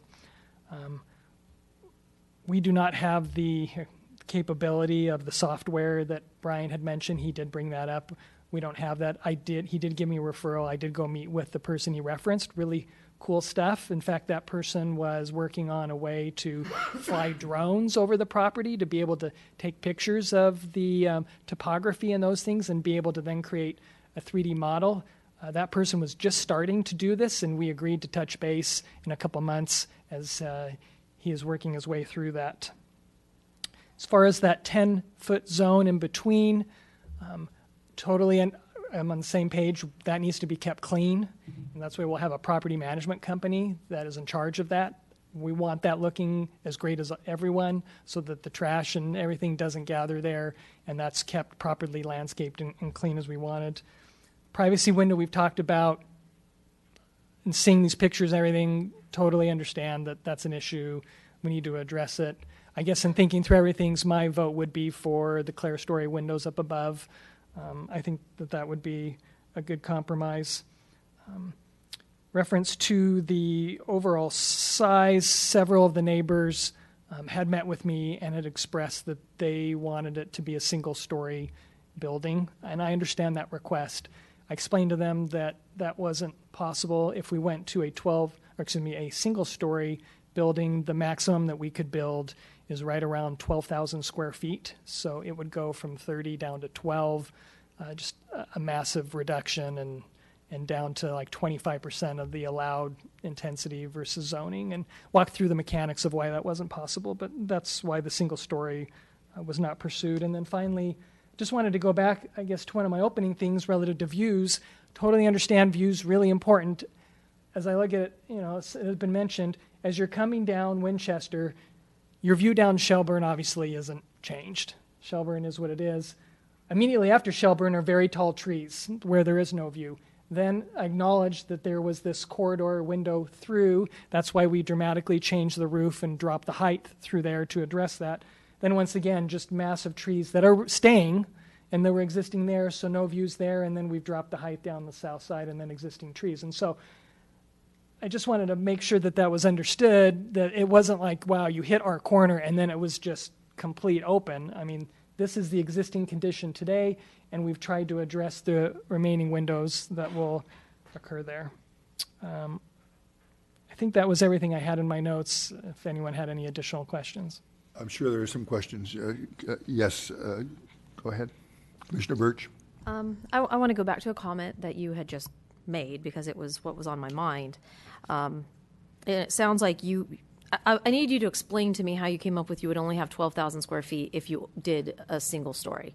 What if you, and I'm curious to make sure that in asking this, that if you did a single story structure that maximized the footprint of that lot with all parking below grade, just by doing the math, I'm getting a larger square footage. Yeah, so that was the initial proposal to me by the neighbors, and what I just had to point out was once you go to a single story building, you can't economically build subterranean parking anymore. It does not work. And so that's subterranean parking gets taken off the table then, and now you're talking about purely surface at grade, and that's where the 12,000 comes in, which is less than what would be just literally lopping off half of the building, because the building's currently 30, so lop off half, that's 15,000, but the 15,000 only has 41 stalls, and when you multiply the 41 by the 235, you get like 9,635, but you do have to acknowledge you picked up 5,000 square feet, so then you kind of triangulate in, and basically it works out to where every 500 feet of extra space gets you 235 square feet of building, and then you get to 12,000 square feet. But so the increase of the floor print and the square footage there and the lease rates you would get would not substantiate the underground parking? Correct. We could not do underground parking. So essentially, am I understanding you that this isn't a viable project unless it's two-story? Correct. Okay.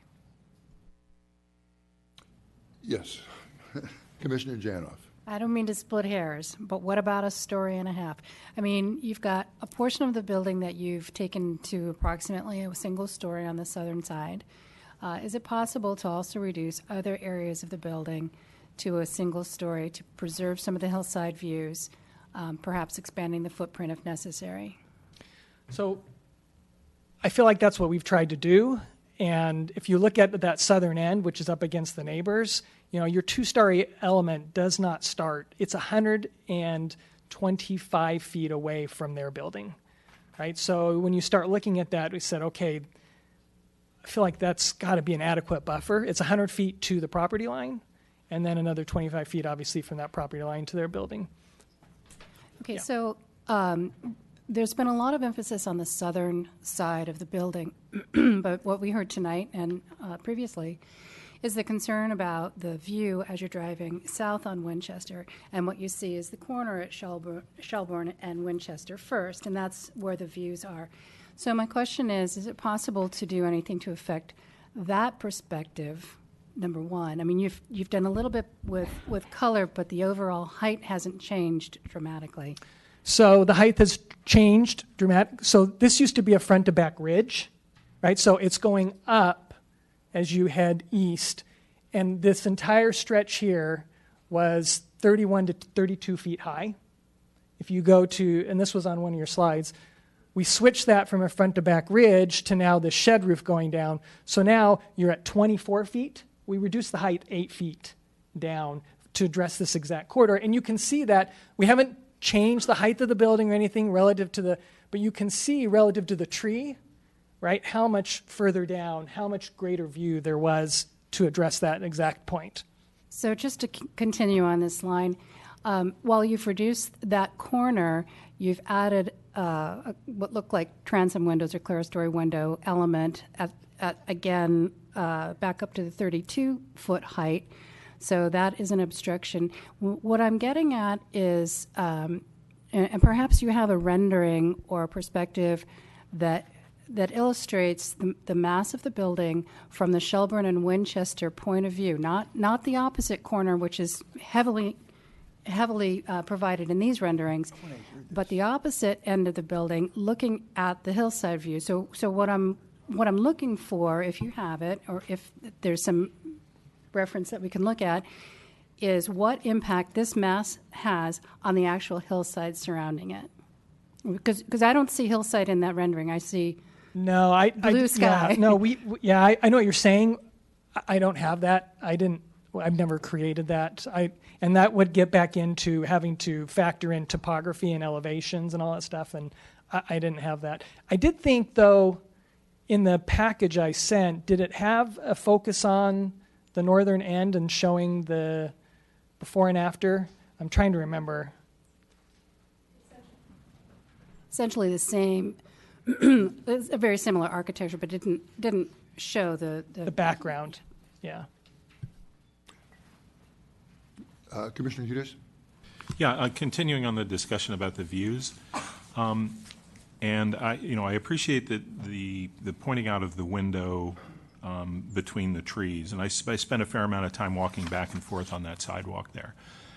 But what you're illustrating here is a 90-degree view from Winchester, correct? So the issue is that the hillside and the major mountain there is called El Sombroso. And that hillside, which is what people are looking at, is actually at around somewhere between a 30 and 40-degree angle, not a 90-degree angle. So when you are walking down that street, and I understand that the trees are obstructing, but my question is there a way to think about this in terms of preserving the hillside views from the perspective of particularly the approximately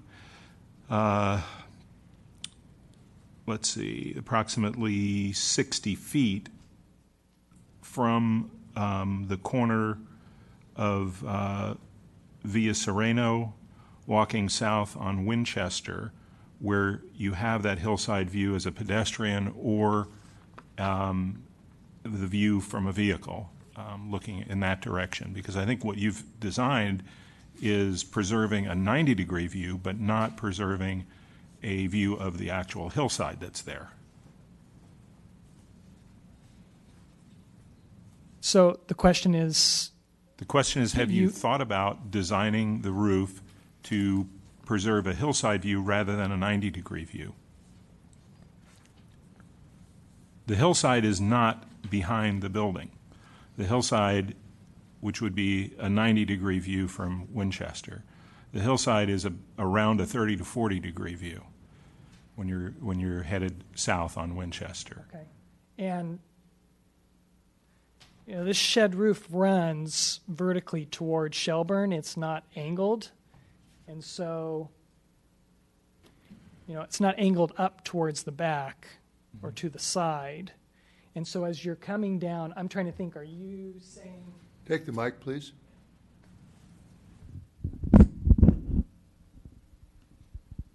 Are you saying coming down Winchester looking kind of this way?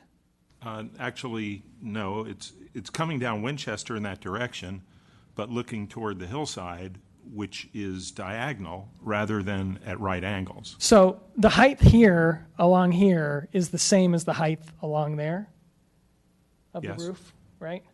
And so, once again, if you're coming down looking this direction, that height should be the same. It's not arcing up to block But the views. what I'm saying is that the windows where you've designed a lower roof don't necessarily correspond to the hillside, and so and you've answered that essentially that they don't. They correspond to a front-on view from Winchester. Correct? This particular picture is a front-on view, absolutely. And your description of those windows is looking, I guess that's east from Winchester, not looking southeast. Correct. I guess the point I was trying to make is that while this is looking directly east, that roof line from the southeast heading there, that roof line is the same running around that whole edge. And so that's not going up, it's not arcing, it's not blocking the view more, even if you swing that view around. Okay. Thank you. I had questions on some other topics, but I'll let some other people go. I'll get back to you. Commissioner Janoff? Yeah, just to be clear, yeah. While that may be the lowest point as you're looking from that angle of that corner of the building, let's pretend you're standing in the middle of the intersection at Shelburne and Winchester. That's the point of view we're asking about. And that roof line is relatively low. However, it's not it continues to step up as you take in that entire view and you take in essentially the entire length of that building. And that's what we're not visualizing with these renderings. And so that's kind of what we're missing. You have a low point that you're talking about with the new shed roof design. You have a new high point back up where those clerestory windows are, and it continues to step a little bit up as you move south along the front of the building. So the building continues to rise. It doesn't stay or decline in height from the perspective that we're asking about. Okay. Yeah. And so that I'm clear too, I'm not trying to say this obviously is higher here. I absolutely, totally agree. What we were trying to do is blend that in with the existing trees as someone's coming down Winchester, as they're driving through, so that they would still be able to get through here, recognizing, this probably protrudes out a little bit relative to the existing trees out there. Yes, go ahead. Just a quick follow-up on that. Yeah. This may have been answered before. Were the story poles adjusted with the second revision? They were not. And why were they not adjusted? So that was a function of really two things. One was timing and cost. It's very expensive to redo that. But also, it's probably my error. I was thinking that it was more conservative not to, because everything only came down and in height versus the last time. And so that may have been an error, because maybe it would have told my story better to do it. But those were the two reasons why. Are there other questions? Commissioner Hudis. I had some questions about the trees. Just 1 second. He's not. He's occupied. Go ahead. I had some questions about the trees. Is that could we just talk about that now? Could you describe to me what the net change has been since the previous hearing with regard to trees? Yeah, that was in the package that we sent to you. It was on this sheet right here, summarizing the net change in trees. Which, okay. And so could you tell me which trees are being spared and which trees are being... Well, the net change from from the building changes was that there were 2 trees here that were being removed because of the building pushing back, and then because the building pushed back, this tree right here was able to be retained. Okay, and so I had some questions about other trees on the lot and whether it might be possible to retain those. So I wonder if we could put up, let's see, L2 of the current packet, which is the tree preservation and removal plan.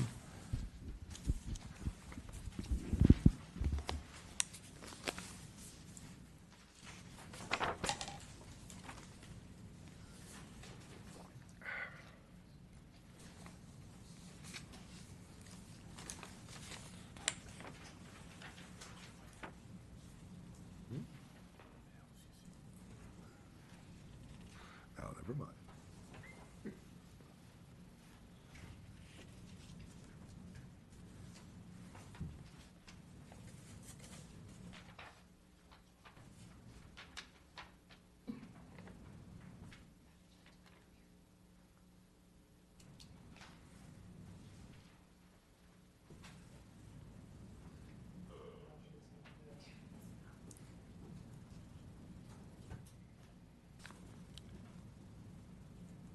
So my question is about some specific trees, and if you could maybe first confirm that they are slotted to be removed, and then comment on whether it's possible to retain them.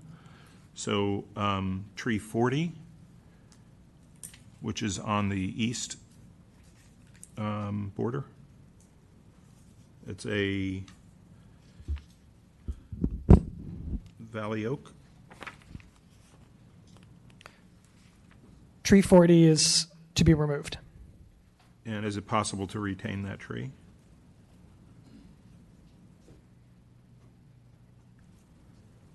Looking for where it is right now. 38.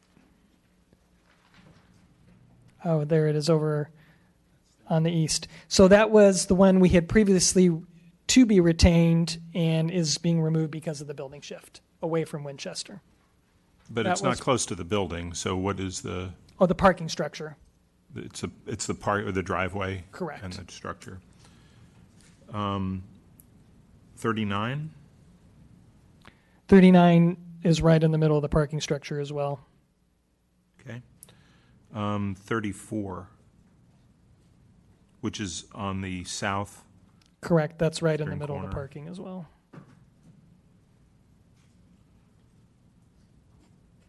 18?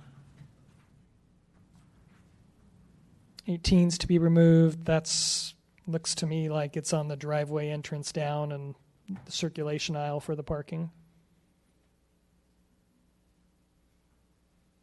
Okay, I mean, it's very difficult to tell because you're showing the existing buildings on this, not the planned development. Correct, So, yeah. So I'll just verify this with staff then. And then 12,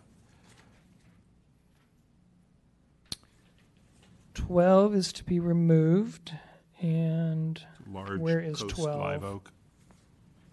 Yeah, so 12 there is underneath the building.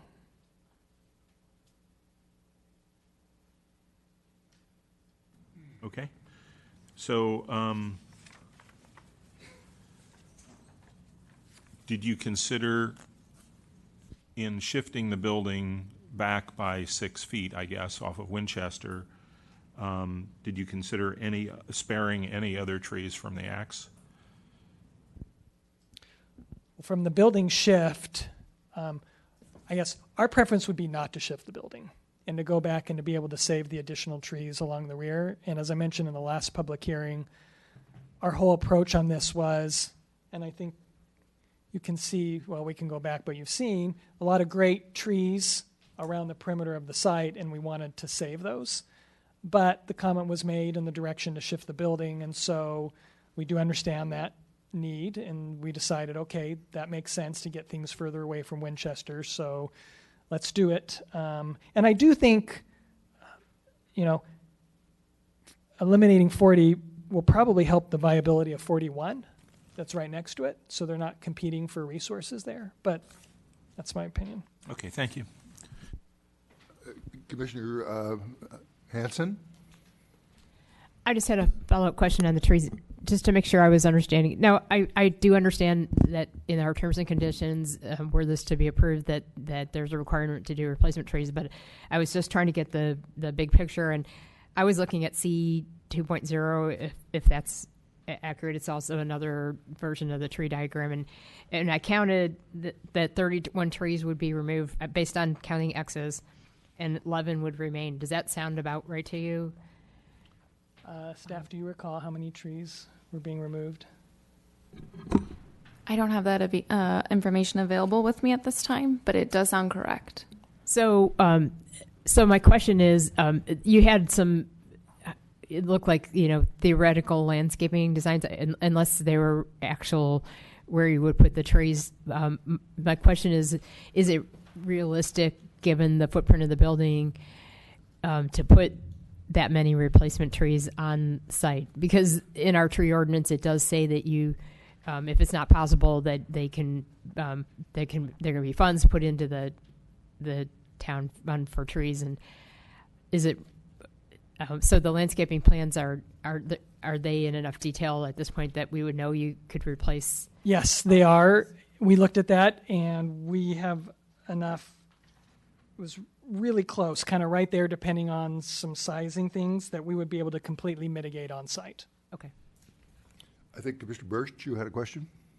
Yeah, I have a couple, Chair, if that's okay. Go right ahead. So, can you remind me, what is the square footage of your parking garage? I don't think I have the actual just square footage. Your of it. architect's behind you, right?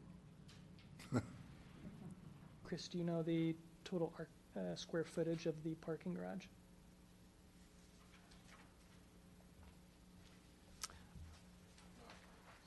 I don't think that's a calculation we have on any of the plans or anything. Okay, can you ask him to politely take, because your measurements on here are so broken up, I can't figure it out. I need to know how many square feet your parking garage is. Okay. But while he's looking at that, of your building, how many square feet are actually what you're going to be considering leasable square footage? On each floor, would you consider what, 2,000 square feet are taken up by what we'll call, multi-tenant space, hallway, bathroom, lobby, stairwells? Is that So about 15% would be common area? Yes, thank you. That word was escaping me for some reason. So that would be about 4,500 square feet. Okay. So that excludes, right, on each floor, and we can talk about occupancy. That's just purely common open space to all tenants. Then within each floor print, then obviously you have reception, bathrooms, break rooms, circulation hallways, kitchens, copy rooms, all those types of things. So if you're But those still, as far as the lease go, get divided up above the tenants. I'm kind of thinking about the space that's kind of that dead space, trying to figure that out. yeah, that pure dead space would be about 15%. Okay. Correct. And then while he's still looking for that, I may have missed this. I know Commissioner Janoff had asked you this idea about perhaps this is more of a split level. Perhaps if adjacent to the residential side you had more of a single story, it moved into a bit of a two-story or some configuration. Would you consider something along those lines? I'm trying very hard to find a middle ground between your needs and the needs of our residents. Are those numbers you'd be willing to play with and see if they would pen out? I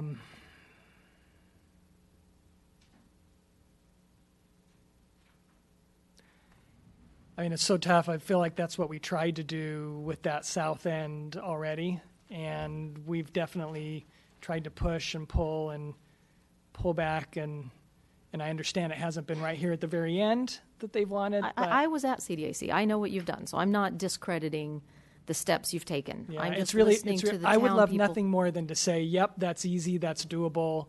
Let's just go for it. As you can see, I'm really struggling with that. I'm not asking you to commit to doing it. I'm asking if you'd be willing to put pen to paper and see if it pans out. I mean, I can go back and do it. It's something I've done already. Because once again, if I thought that, hey, I could do it and that would solve all this, I would have done it, I guess. I mean, we've looked at this. We've tried to pull back as far as we can and still make everything work. And I feel like that's kind of where we've gotten to. And I'm just being candid. No, but please. I'm wanting to help you too. Yeah, I but understand. I totally understand. We get, I mean, I'm not trying to overly speak for my fellow commissioners, but there's two sides to this. There's wanting to put good development in town, but also we care deeply about our residents. Yeah. So I'm just trying to figure out how we may be able to not have this be in limbo for you for a long time, yet meet the needs, which I greatly respect, and I'm sure you do too. You would not want your child's bedroom to be stared at through an office, and how we can make this work for both of you. My thought was somewhat being that, you already had reduced some of that south end and pulling that back a little bit more. I mean, there may be something that you could create that would bring your lease rates, like a nice patio for dining out up there or something. If there was something like that could offset that a bit, making the underground parking a little bit bigger and reducing some of it on the ground level. I'm not trying to do your job for you. I'm just trying to find a middle ground and see what you might be amenable to checking for us. Yeah. Has he still not been able to figure out the parking garage square footage? I think we may have another question, and perhaps while Yeah, they're that's doing that, fine. we can come back to you. Okay. Let me know if, as and when, they come up with the square Okay. footage. Thank you. I think, did someone down there have their hand up? If not, we have the Vice Chair Kane. While they're working on that, let's talk about the parking again. I cannot get it straight in my head. The parking that is being provided underground and at ground level meets the requirements of whatever formula we have for approving that concept. But I can't get it through my head, if we have as many people there as was discussed in our last meeting, why there'd be so few cars actually parking above and below ground. It seems to me that there's going to be more cars than spaces available. Where would you anticipate that overflow parking going? So I don't anticipate overflow parking, and let me just run through everything with you. And this was mentioned in one of the public comments, and I should have, I guess, addressed it. So you have a building that starts with 30,000 square feet. As mentioned to Commissioner Birch, 15% of that gets eliminated with this common area. So that takes out 15%. Then on top of that, then all the other items that I mentioned then go into each floor plan, which this is where you start talking about reception, hallways, bathrooms, break rooms, kitchens, conference rooms, copy rooms, all those types of things. And a very, very common accepted load or percentage for those types of things is 35%. So you take the 15 and the 35%, that gets you 50%. So what's remaining for offices or cubes is about half of your building. So that's 15,000 square feet. If you were to just Google what's the average square footage per office, the national average is 150. But acknowledged in the Bay Area, sometimes that gets lower. And so as was pointed out, and maybe not too much lower, but let's just go really aggressive. Let's say it's 125. Okay, so then if you take the remaining 15,000 square feet and divide it by 125, then you would get about 120 employees. And we have parking for 128. Then that's where I went in, and this was mentioned, and so I guess I didn't explain myself very well. That's then when I went into the whole, okay, and then on every given day, not every single 128 people come to your office, right? Some people are on business trips, some people are on vacation, some people are sick, right? So you don't have every single person there, and I said, so we already have enough parking, but then on top of that, you have this kind of added in as I guess I'll call it buffer or contingency. And so that's where not only from our point of view is the parking adequate, but also, of course, it satisfies the town's parking. And so from my point of view, you don't need overflow parking. We've got the adequate parking. Yes. The sidewalks, as I see them moving north on Winchester, there's a bulb out and then a recession along the property and a bulb out as you get to Shelburne. Is that intended to be parking? I don't know, Steph, do you recall? Are you talking about on Winchester proper? Yes. I don't recall. Does Winchester allow on-street parking?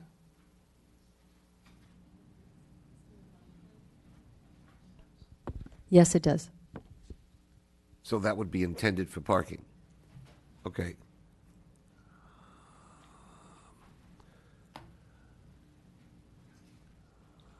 You have further questions? I had a follow-up. I got to read my bad handwriting.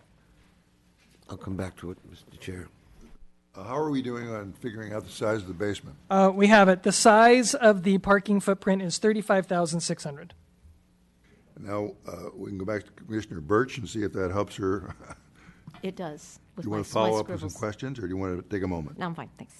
Okay. Vice Chair Kane. So it comes back to me now. What do you envision these businesses being? I think we may have said last time that they were not to be medical.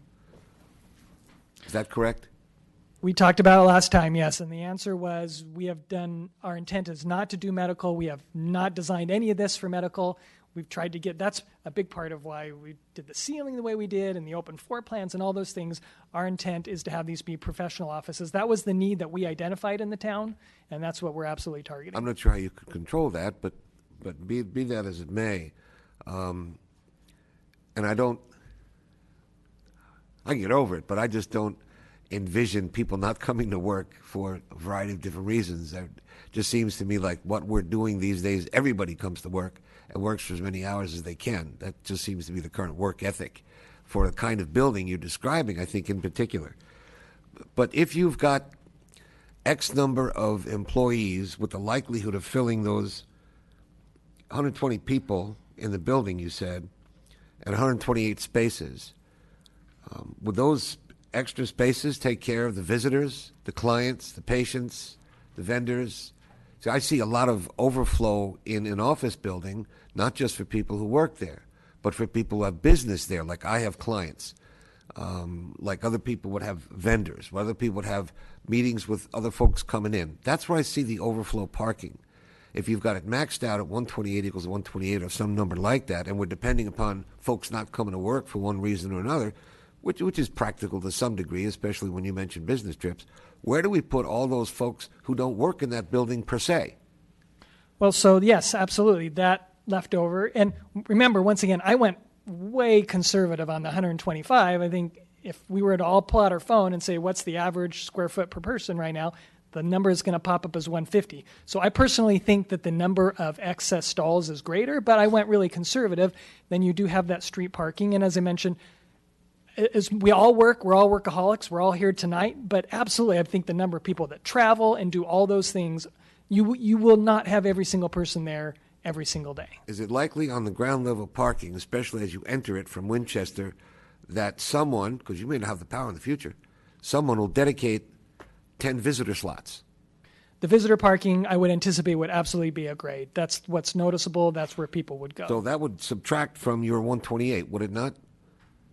Because you're talking about the 120 people in there. The 128 would include visitor parking. Which might then cause some of the employees in that building not to have a place to park.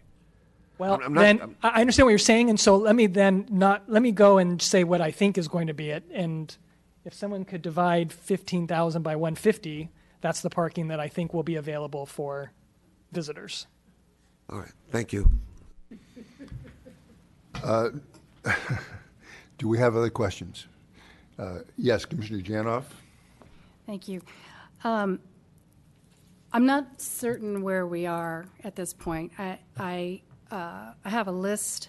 Oh, first, I wanted to recognize that you did take into consideration some of the commission comments last meeting, and they are reflected in the plans. However, there were a lot of puts and takes in the sense that, the building got lowered, but the windows got bigger. The ceiling got lowered and the windows got bigger. So it was kind of an odd sort of, well, yeah, but that's not quite what we had in mind. So I have a number of comments about your current design that I could run through if that would be useful.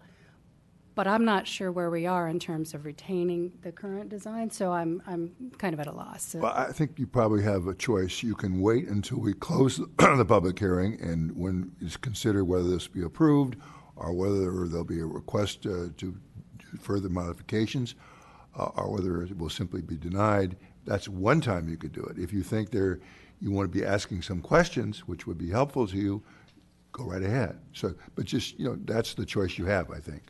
You can either ask questions now that might help you, or you can wait and just say, this is what I'd like to see.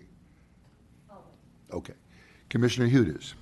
Yeah, I'm very interested in Commissioner Janoff's comments, and I have some comments as well that I think they can all wait until deliberation. So from my perspective, I'm eager to hear those comments.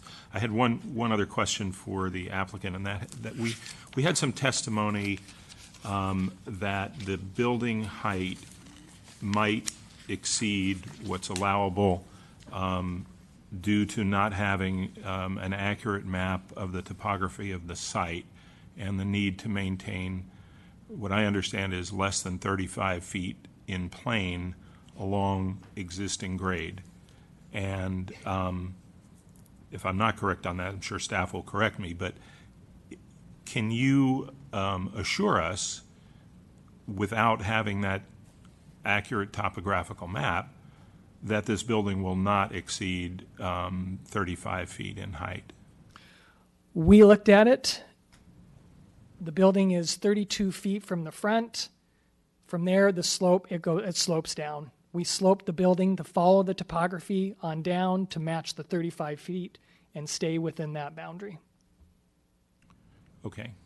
So you basically used an average rather than a specific point-by-point sampling of the topography in order to do that, correct?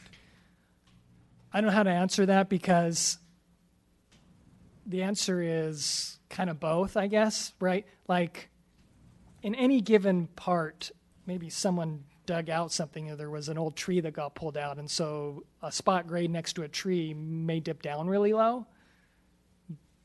But if you look at following the code and everything down, we absolutely did that at the 35 feet, following the grade, Okay. if that makes sense. Thank you. I may follow up with staff on that, so thank you. Commissioner Birch, did you have a comment? You know, mine is actually more a question of staff, so I'll wait. Yes, Commissioner Janoff? Do you have one question? We asked that you move the structure as far back as possible, 10 feet, you got 6. What is the effective reduction in height from the standpoint of a viewer at Winchester with that shift back? Yeah, pushing back, and that's why we started to try and really play with roof lines and everything, because pushing back only dropped the building 6 inches. I think the impact of pushing back is much more dramatic just on view angle rather than aggregate drop. And the reason why is because you have your underground parking, and that slopes down, and you can't just push the whole building down because then your ramp down gets way too steep. Other questions? If not, we'll thank you, and I will close the public comment portion of this public hearing. And now I will ask my fellow commissioners to make comments or anything else they would like. Commissioner Birch? I have a question for our traffic engineer, please.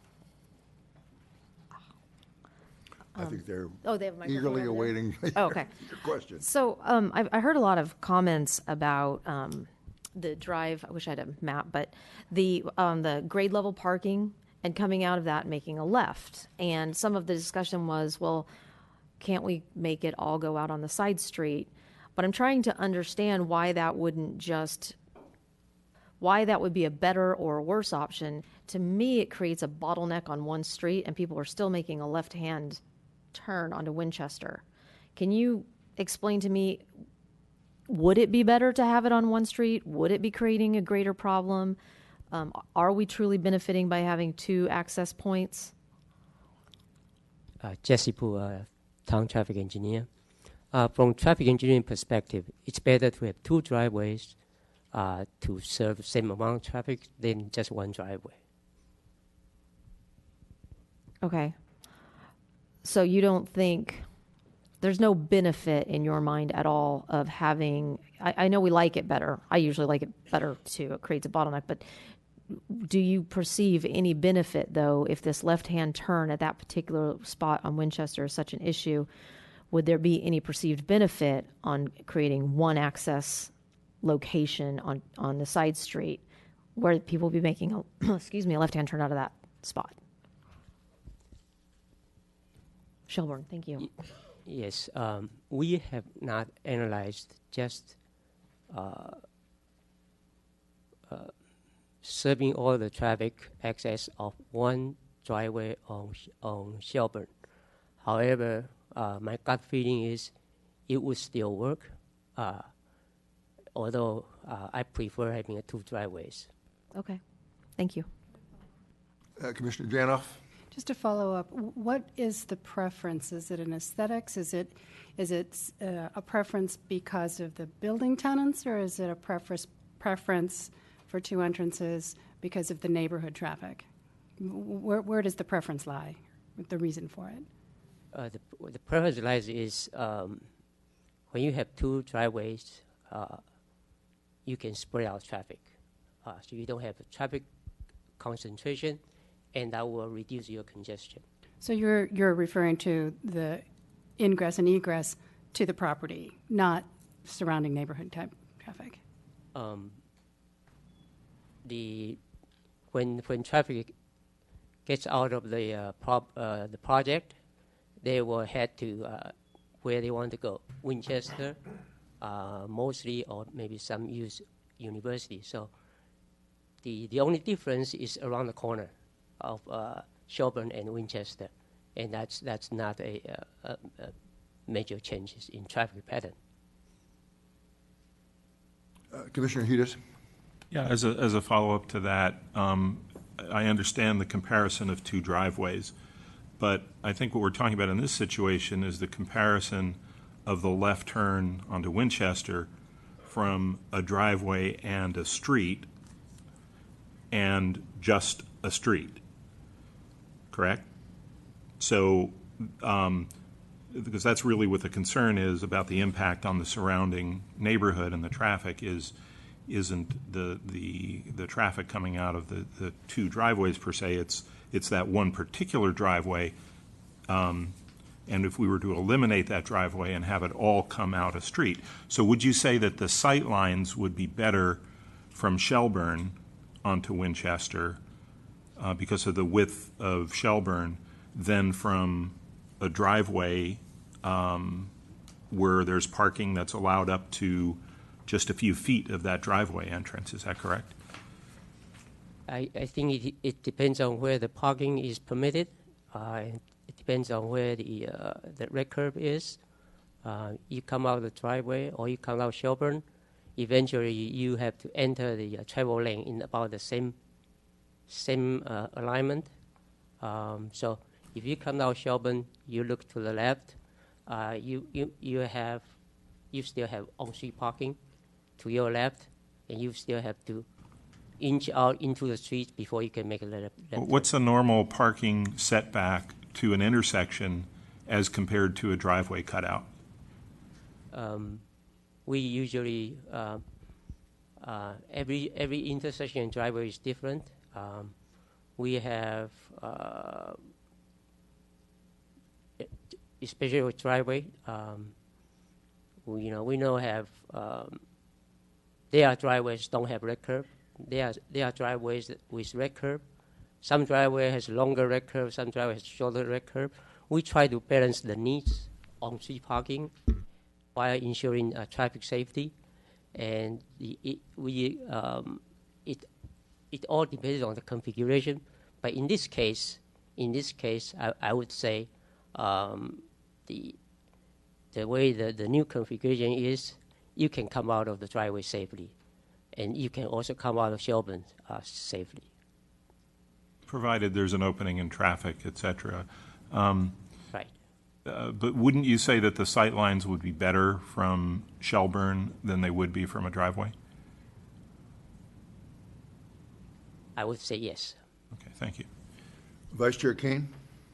And I think that's an important yes, Mr. Pugh.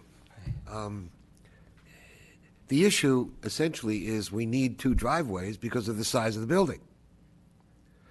If it was a Quonset hut, we'd just need one driveway.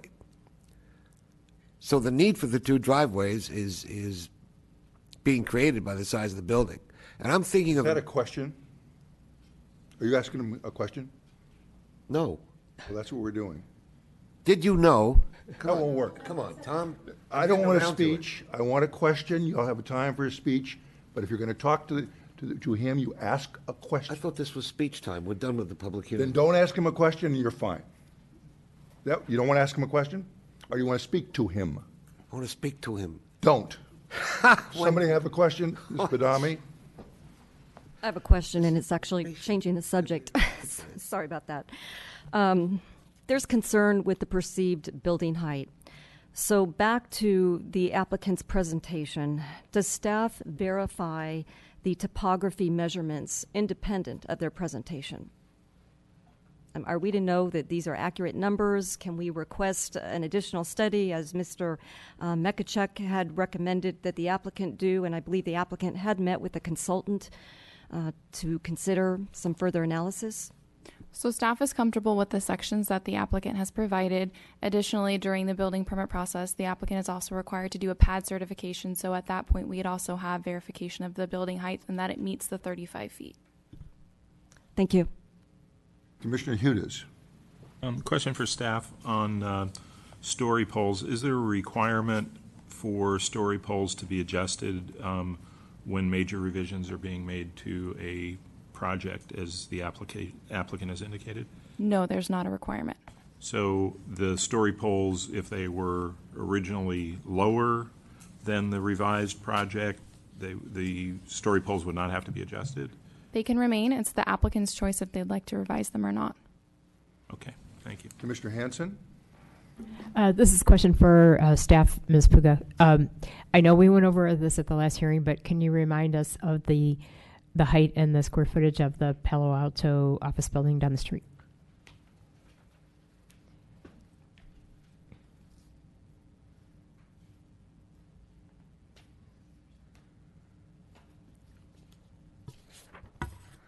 The square footage is 14,560 square feet.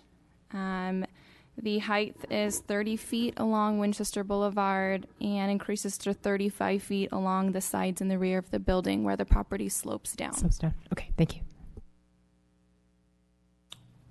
Other questions? I have a question of the engineer. There's been some discussion as to whether there should be one or two driveways.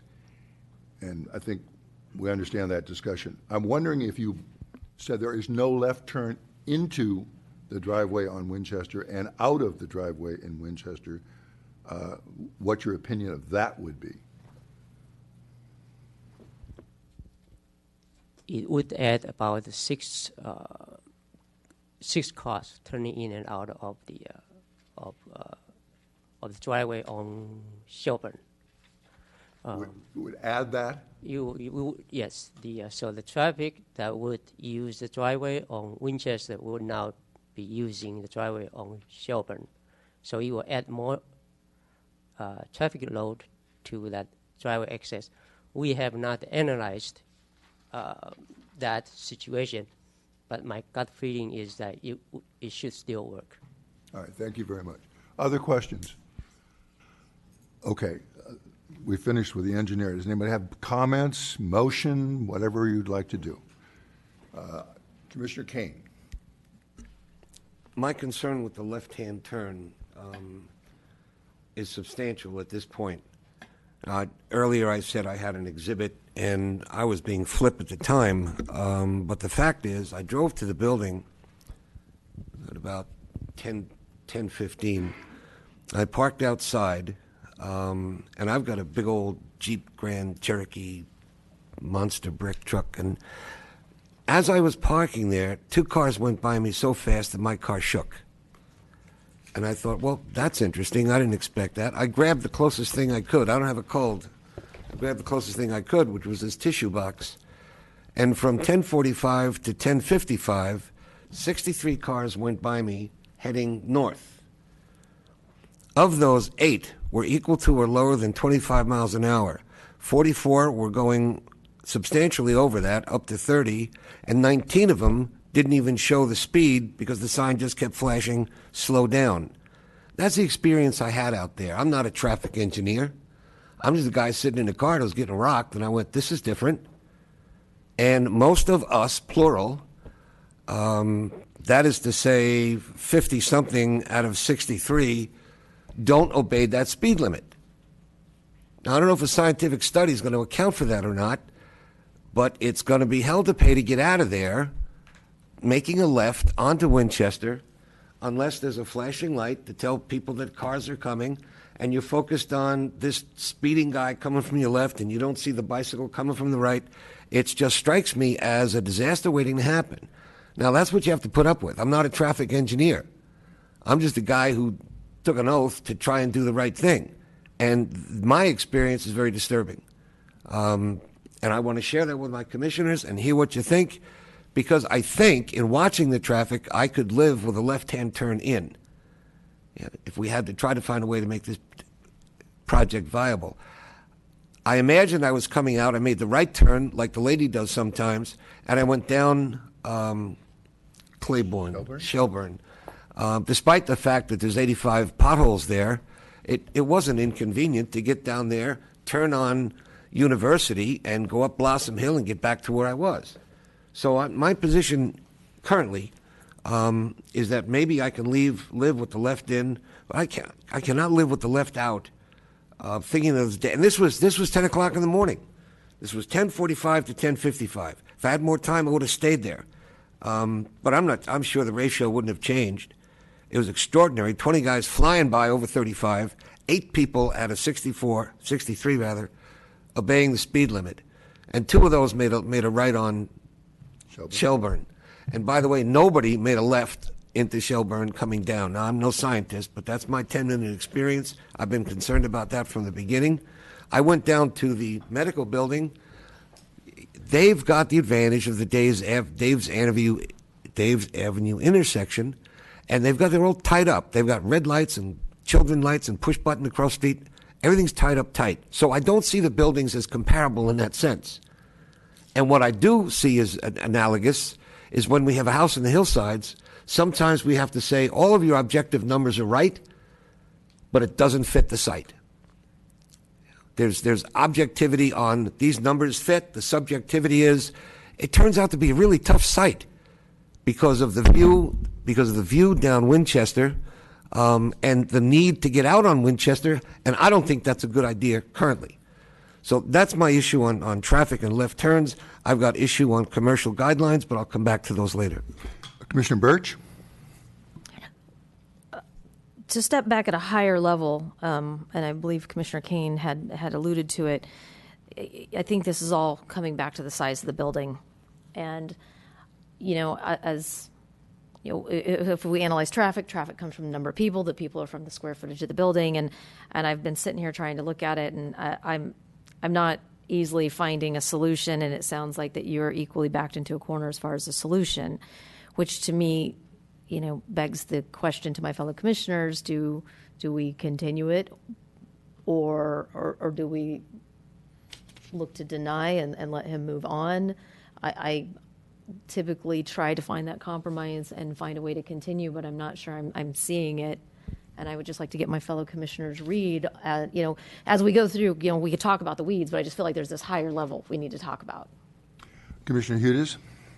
To respond to a couple of things that commissioners have said, with regard to continuing versus denying, I think there's probably still more to be discussed here before I can reach an opinion on that particular branch. And I think it comes back to this, but I do agree with the comment that some of the root cause of a number of the issues is the size of the building. For instance, the number of trees that are being cut down, which I think is excessive, relates to that. The setback, for instance, we clearly asked for a 10-foot setback. We got a 6-foot, but that's because they held the size of the building as a constant. So some of these other issues, and we don't know how much of a reduction. I don't think we've talked about any alternatives or things like that yet, but just to respond to that. With regard to Vice Chair Kane's comments on the left turn situation, I've observed that, and I understand the Dave's Avenue traffic and the sensitivity with the number of children on that street at particular times of the day. And so I think we have a situation where we're not only looking at an ordinary risk profile in terms of a car-to-car accident, but I think we're also looking at a risk profile that could involve children walking or on bicycles as well. So I think we need to be extra careful in consideration of that. And while I understand the position of the traffic engineers in the traffic study that a 2-driveway solution is generally better, I don't think that holds in this situation, because you don't have 2 driveways going onto the same thoroughfare. You have one going onto a dangerous thoroughfare and one going onto one that could be much safer. So I think you have to consider that. And with that, I think that serious consideration should be made to eliminating the left turn or having all the traffic flow in through Shelburne, and I think there's been some discussion of it. And we had some testimony from the applicant tonight that it would potentially be a trade-off, that we might have some situations of safety within the parking lot if it were a Shelburne only egress. However, I weigh that and I say that that is, how serious is that? Because those cars are traveling at 3 miles per hour and there's not children back there. Whereas on Winchester, you've got, as Commissioner Kane rightly observed, 30, 40 miles an hour plus traffic going on with children. So I think that we should, my opinion is that we, in order to approve a project like this, we would need to really look at the Shelburne entry and exit alternative. I think it would be something that we really should look at and not quickly try to make that trade-off without examining that as a more safe alternative, in my opinion.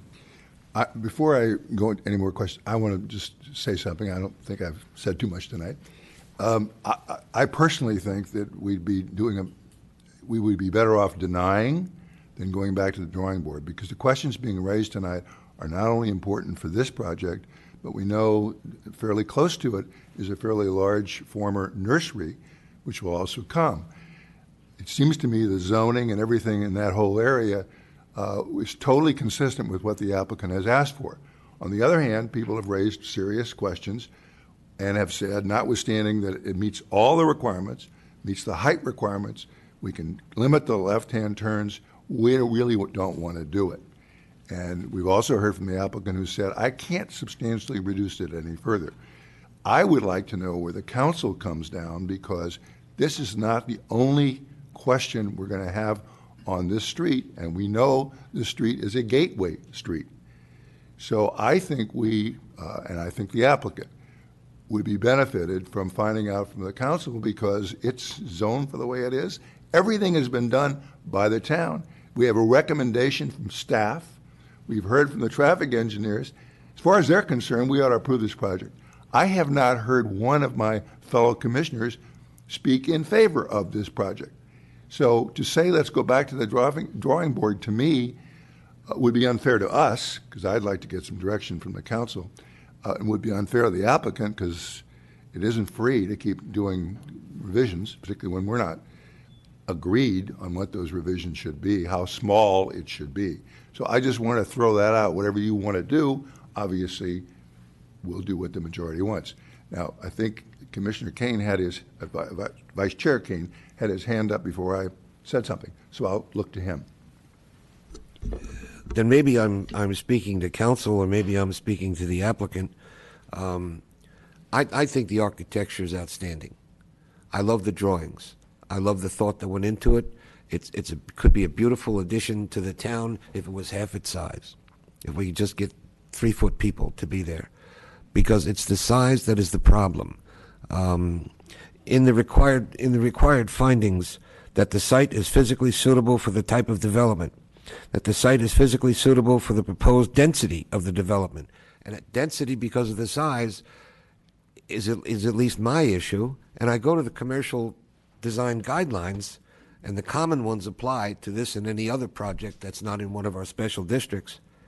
And it says maintain a building scale that is consistent with the town's small-scale image. I could be overruled or straightened out by council, but I say it's the biggest house in the neighborhood. And that's the analogy, and that's the problem. It doesn't maintain the town's small-scale image. The sensitive interface of commercial development with adjacent residential neighborhoods. You've got a right to build there, and you've got a right to make a profit. If the site is such that you can make a profit, we'll work with you, try to figure something out. But I just don't think you can create the havoc that we have on the part of these neighbors with so many letters and so many speeches. That just simply can't be denied. We have present people, we have future people. The present people need to be heard and respected. The future people go to the development of the town, and that needs to be heard and respected. But when I go to commercial guidelines, maintain a sense of place with views, surrounding hills preserved. Boom. It's coming right out of the book. Designed to maintain and reinforce the unique scale and character of Los Gatos. This beautiful building may not do that. It's in the wrong place and/or it's too big. Otherwise, it's aces. It'd be a great addition if it was in the right place or if it was in the right size. Thank you, Mr. Chair. We had some other hands up. Commissioner Hanson?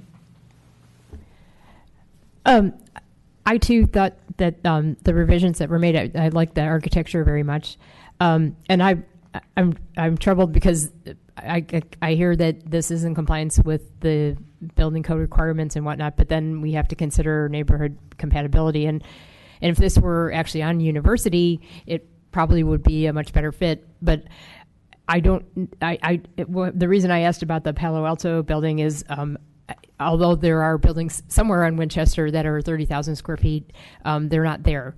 And that particular intersection is a block away from the Davis Avenue, which is problematic. And I personally have never driven 35 miles an hour because I got a ticket for speeding going 35 miles an hour. But nonetheless, I do. It's a big problem. That's probably why they had the speed trap. So I kind of came back to where the neighbors.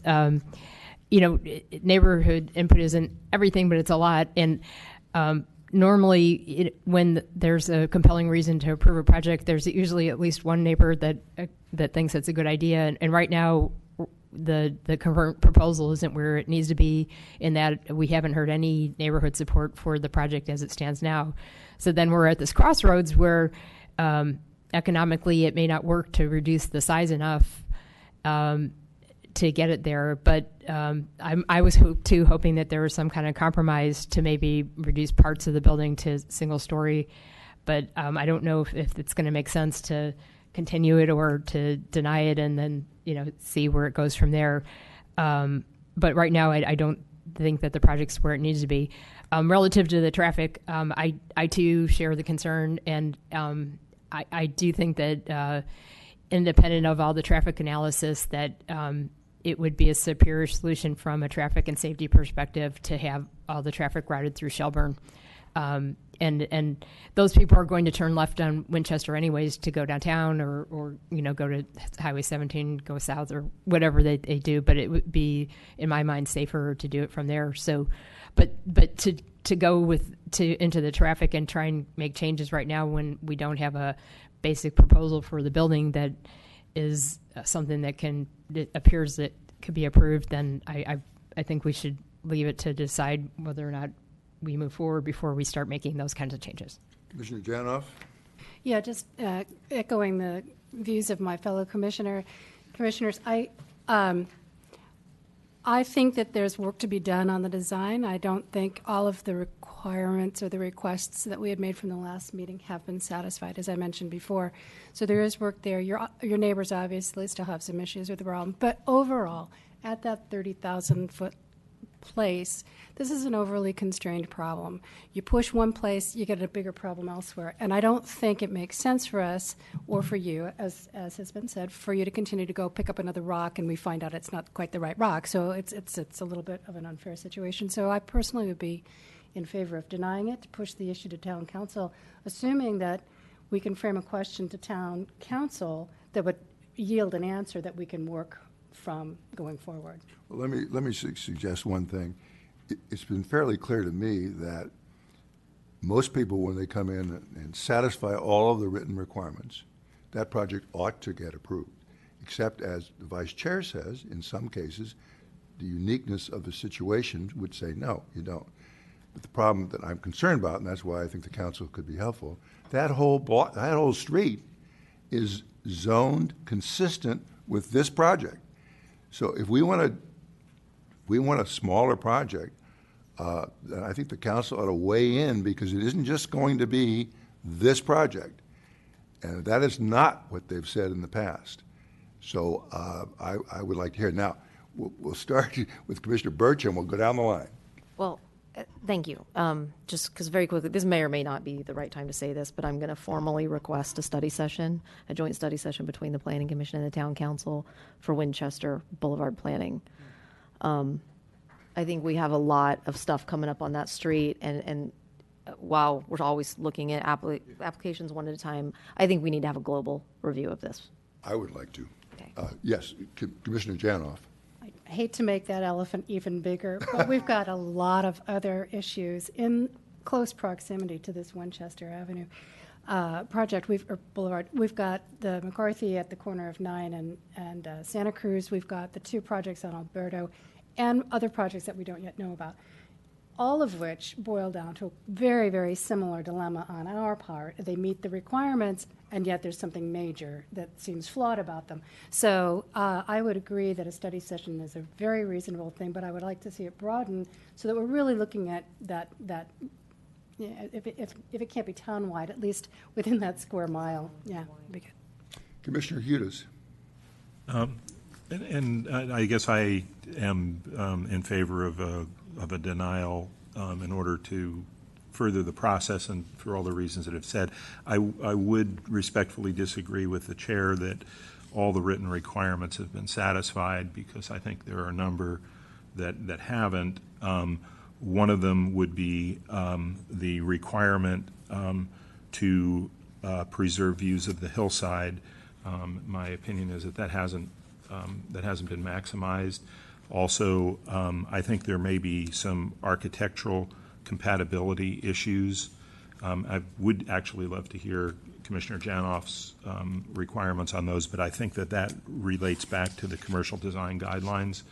And I think my own uneducated opinion about that is that in the last redesign, where the square footage was held constant, some of the features and articulation of the building was flattened, and to me, it looks more like a boxcar than it did before this in terms of the outline. So I think that it's less compatible, and it may be actually not compatible with the commercial design guidelines. So could I suggest, it appears to me that we have a majority for denial. All the questions that are being discussed now are good questions, but again, I think we either need, well, we probably need some guidance from the council, but I think the idea of a joint study is a good idea too. Probably need both those things. It's now 9:45. We have another matter. I would encourage someone to make a motion. Yes. Who will make the motion? Okay. I'll make the motion. Okay. Hold on. Commissioner Birch is going to help us out. Yeah, I'm going to move to deny architectural and site application S-16-023, subdivision application M-16-002, and negative declaration ND-16-003 at property located at 15860 through 15894 Winchester Boulevard. I am going to make the note that I actually find the project to be architecturally great. I think that style's good. I hope that in this that there can be some work that can be done between the applicant and the neighbors that benefits both, but I think we are at an impasse and we need council to weigh in. Is there a second? Commissioner Badami? Second. Second right. the motion. Motion second. All those in favor say aye. Aye. It appears that we are unanimous. So could we have the admonition about appeals? We can, thank you. Anyone who's not satisfied with the decision of the Planning Commission can appeal that decision. The appeal must be filed within 10 days. There's a fee for filing the appeal, and the appeal form can be found in the clerk's office. Okay. Before we move on to the third, one of my fellow commissioners ought to stretch her back. So let's not go anywhere, but let's let her stretch her back.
We will resume.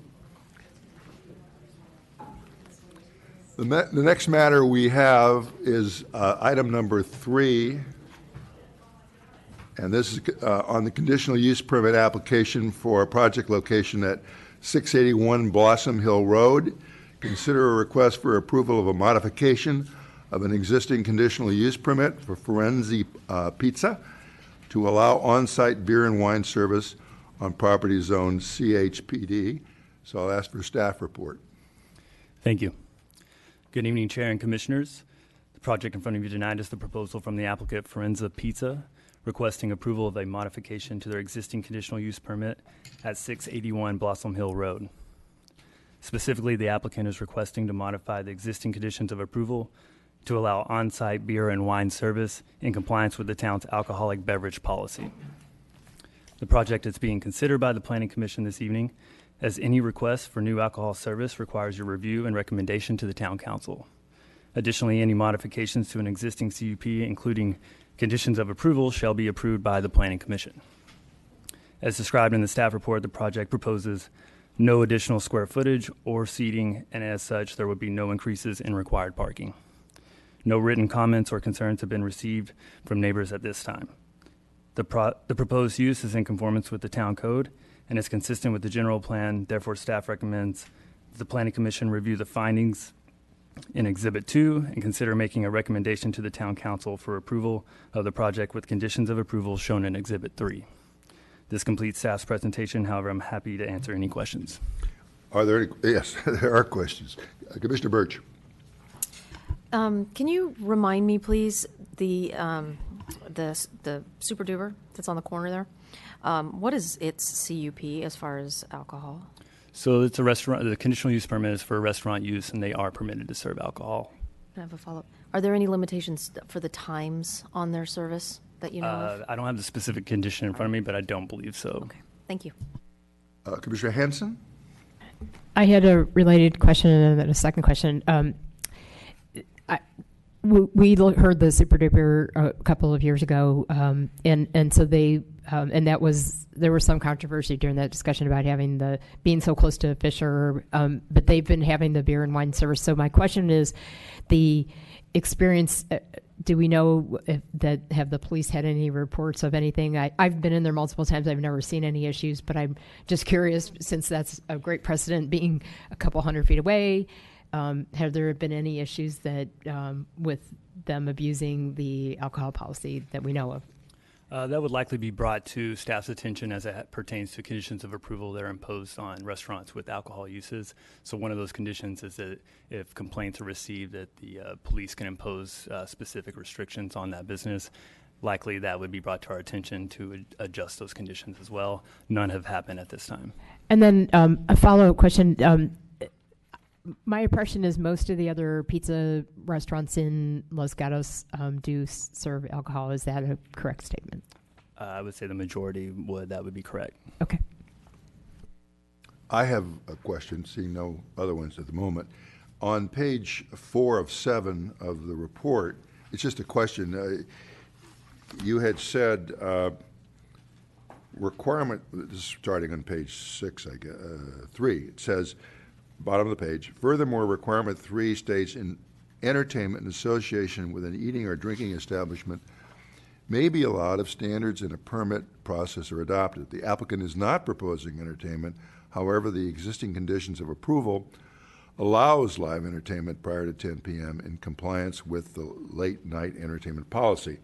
And I guess I want to make sure I understand it. You're saying even though they're not asking for that, should they simply want to do it, they don't have to take any other steps? Not if they're operating in compliance with the late night entertainment policy. So as long as it's before 10, is it? That would be correct. Okay, thank you. Other questions? If not, I have one card, which I'm going to guess will be the applicant. I sure hope it's the applicant. Dimitri, is it Cross? Cross. So please step forward and again, repeat your name for the record. My name is Dimitri Kraz. I just want to thank the commission for this time. I'm the general manager of Firenze Pizza. And I just want to tell you a little bit about us. We've now been in business for 6 months, and we opened October 17th. And immediately we want to show the community of Los Gatos what we are about. So immediately off the bat, we did a event to accept a $2 donation for a free pizza, and we gave that money to the Los Gatos United soccer team. So we raised $5,000 in our first 6 days of business. And hereof, we've been constantly involved with the Los Gatos Little League, the softball team. We've donated 20-person pizza parties to Van Meter, all the local schools. As Levi has mentioned, for our conditional use permit, there will be absolutely no construction done. There's going to be no draft beer. We're not installing a tap system. We're only looking to add bottled beer, wines by the glass. The alcohol has been heavily demanded by the residents. One of the commissioners mentioned Fisher. It's the people with the kids demanding the alcohol. So I'm very good with faces. The only person I see that I believe has been to the restaurant is Levi. And I quote the customers, they say, how can you guys not serve beer or wine with these TVs? If you guys served beer and wine, we'd be here much longer. Now, we have better TVs than a sports bar. We have three 4K 65-inch televisions, and it seems to be a big hit, especially now that it's baseball season. There's a lot of Giants fans that come in. I do understand the terms listed by the guidelines of the town of Los Gatos. I understand what it means to serve beer or wine with food. We're obligated to follow the rules 100%. We believe in them as well. We're not looking to have a roughhouse atmosphere. Pizza's just really good with beer. I'm going to be very straightforward. It's what it is. We do know that our competition also serves alcohol, beer and wine. We've got a great relationship with our neighbors, with Phil's Coffee, with Super Duper. It's just a good atmosphere. I welcome all of you to come by and try our pizza. It is East Coast thin crust. Our price point's very affordable. It's unlimited toppings for $9.80 with tax. I know. Pretty good for Los Gatos. All the kids, I would make you one right now if I had the dough. Please come by. I'm always there. But yes, we really appreciate Levi's help in this whole process. His professionalism and guiding us through this has been outstanding. And yes, if you have any questions for me, it's really cut and dry for me, Yes. Pardon me. One of our commissioners had to leave for an emergency, so my mind was transfixed at that moment. But I'll recognize Vice Chair Kane. I have a light question for you and then some serious questions. Mr. or Ms. Ling Hullen? Correct. Mrs. Ling Hullen. Mrs. Ling Hullen wrote a letter to us. We'd love to provide more sports to go along with the atmosphere we have. Fifth largest market. The fans are very passionate. We'd love nothing more than giving them the opportunity to stay and watch an entire sporting event. I was moved. You close at 9 o'clock. Correct. How am I going to see an entire sporting event? You're not. Well, does she know that? She will. I'm sure she does, but here's the thing. What I'm getting at is the temptation to stay up past 9 o'clock if it's the bottom of the ninth and 2. I mean, how are you going to handle that if you're going to shut the doors at 9? That's a sticky wicket. I will explain that. I have no problem staying open if there's a game that's going on, but I will not serve alcohol after 9 o'clock as our conditional permit. It says you close at 9 o'clock. If it's the World Series, I'm not closing at 9 o'clock. I'll let people hang out and watch the game. All right, Commissioner Hudis?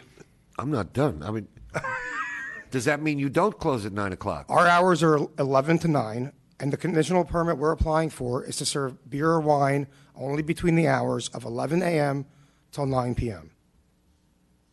And I'm asking you, all of our sports go past 9 o'clock. Warriors, baseball, football, Monday night.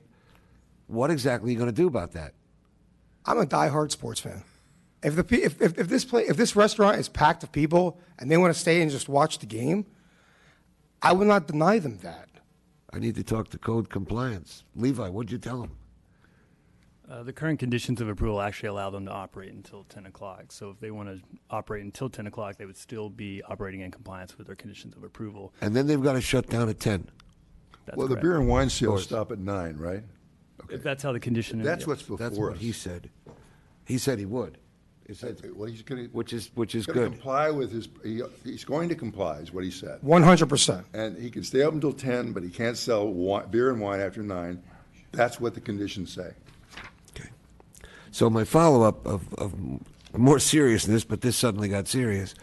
The conditions for the permit deal with some afterthoughts, so they seem. One is that there be a sign up on the wall with the taxi phone number. Correct. Another, that there be a booze and alcohol service manual. Correct. I have visited 2 other restaurants in town, and there was no signs, management wasn't aware of the manual, et cetera, et cetera. I thought this would be a good opportunity to get your sincere commitment to all 7 of those issues. 100%. In training the staff and that sort of thing, because it seems it's being lightly handled elsewhere, and to get off on the right foot is to do all 7 of those things. Correct. I am TIPS certified. I have been a restaurant owner myself. I have had a liquor license, full bar, beer, wine, and hard liquor. I've never violated anything, nor have I served a minor. I wholeheartedly believe of these standards and believe everybody should oblige by them. You said the pizza was from the East Coast. Where on the East Coast? Virginia. Oh, that's not the East Coast. All right, I pass. Well, I'm from Philadelphia. Okay. Well, fine. our corporate chef is from Brooklyn. Commissioner Janoff? I'm not sure if this is a question for staff or the applicant. It says Exhibit 6, under the general policy, item A, in parentheses, only staff 18 years of age or above will be allowed to serve alcohol. Is it legal to serve alcohol if you're underage? It's You can serve at 18. But you're can't- allowed to deliver it to the customer at 18. And can't drink it until 20. Correct. Okay, thank you. Other questions? Commissioner Badami? Do you do delivery? No. All right. I guess you can't take the party home, Vice Chair Kane. Any other questions? Thank you very much. Thank you very much. Nobody else here, I believe, wants to speak on this, but theoretically and practically, if you have anything else to add right now, you can. Bottom line is, I just want to give the people what they want. Okay, there's one more question. Please. I did visit the restaurant, and the manager on duty at the time, you weren't there, allowed me to walk around, look at this, look at that. The schematic that you've given us on the restaurant doesn't show where you're going to put the beer and wine, and the folks on duty today didn't know. Where are you tending to put that? Okay, so do you remember where the register was? Yes. So there's, right behind the register is our walkway to walk in the kitchen. Right. The wall that's right here, there's going to be a beer fridge. It's a slider 2-door. The beauty of serving bottles is these fridges have racks that hold 20 beers a rack. I can actually serve a variety of beer. And the wine, we're just going to have it on the shelf. You just use bottles as a display so people see what you serve. And That's it. you said they'd all be locked up? Correct. All right, thank you. That's actually a liquor law, that liquor that's stored always must be locked up. All right, now that was what I guess is the last question, but again, if you have anything else to add, otherwise, we're going to close the public hearing. Yeah, I'm good. Okay, so I will close the public input to this public hearing, and I ask the commissioners if they have any comments, questions, or a motion. Commissioner Badami. I can't find a reason not to approve it, so I would be granting an approval or making a motion. Unless there's discussion from the other commissioners, I'll be prepared to go ahead. I'm seeing nods of heads. All right. I move to approve conditional use permit U-17-001 for 681 Blossom Hill Road, Suite 100, requesting approval of a modification of an existing CUP for Forenza Pizza to allow on-site beer and wine service on property zone CHPD. I can make the required findings for CEQA. I can make the required findings for conditional use permit as required by section 29.20.190 of the town code, and I can make the 4 findings as outlined on Exhibit 2. Sorry about that. Commissioner Birch. I'll second. Any discussion? Vice Chair Kane. My only concern is that the CUP goes with the land, and so the beer and wine would be approved in the future. We had a pizza parlor there. Previously, it went out of business. Now we have another pizza parlor, and I'm concerned if it goes out of business, now the beer and wine stays there. Vice Chair Kane, to that, I don't believe the prior pizza place had a beer and wine license, and that could be why it went out of business. Commissioner Hanson? My only question was, does your motion include the terms and conditions that are in Exhibit 3 and 4, I guess both? So. Yes, without modification. Okay, we have a comment. Yeah, I'd just like to clarify. For Exhibit 3, we actually wrote the conditions. Their current hours of operation are until 10 p.m. The current alcohol is until 10 p.m. If the maker of the motion and the seconder understand that, I know we did talk about 9 p.m. The applicant talked about 9 p.m. So either one of those we can take forward, but I wanted to get that clarification on the record. So it says in the document I read here, stop selling alcohol at 9. You're saying it should say 10, or it does say 10? The conditions of approval say 10 p.m. Okay. The so applicant's information says 9. Does the maker of the motion now understand that it's 10 and 10? I'm fine with 10 o'clock. Yes. And the seconder? Yeah, it makes more sense. Okay, that makes sense, yeah. Are there any other comments? If not, I'll call the question. All those in favor, say aye. So that passes unanimously. Thank you. All right, we have one remaining agendized matter, which is item 4, the draft proposed 5-year capital improvement program. And we're going to have a staff report. Ms. Peterson is here this evening to speak about the CIP.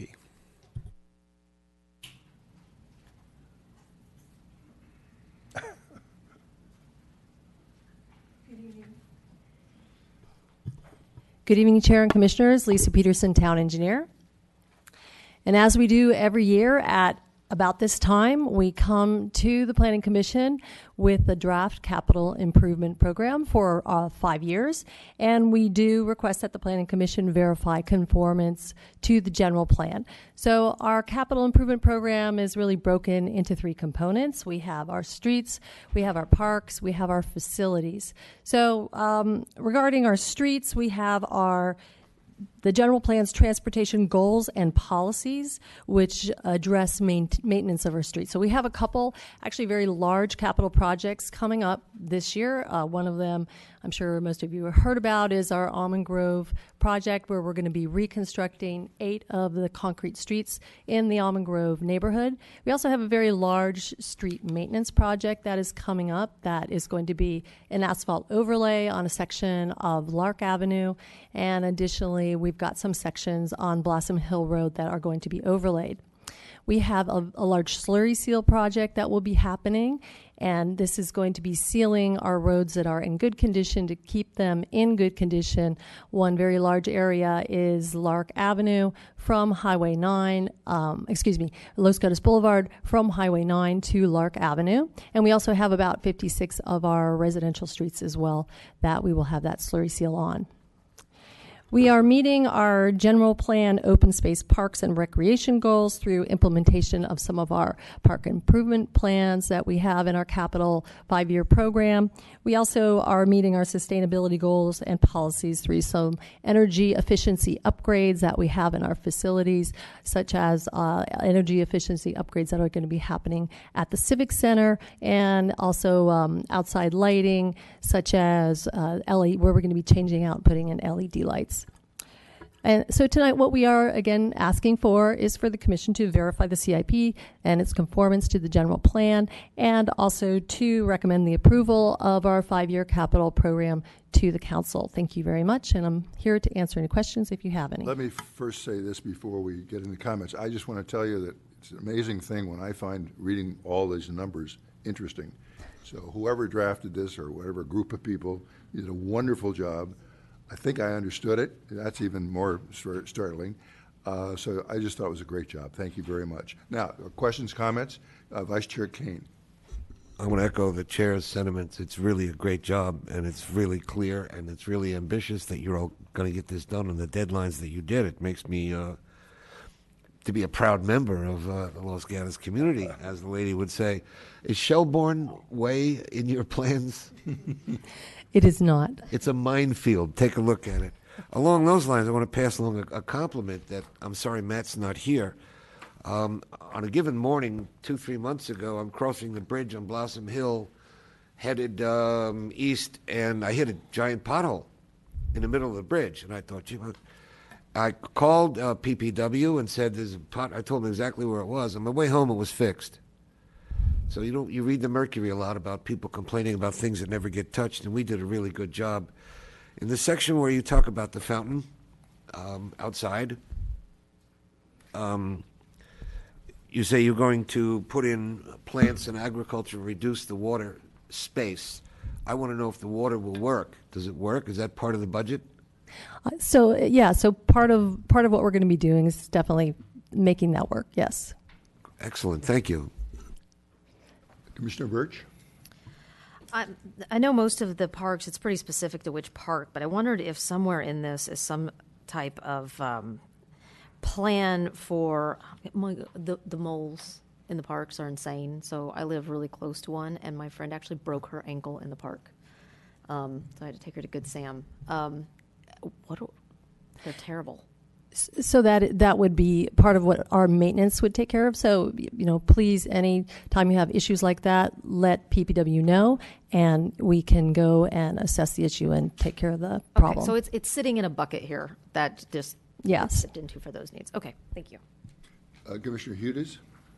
Yeah, and paying attention to our role, which is to look at this from the perspective of conformance with the general plan.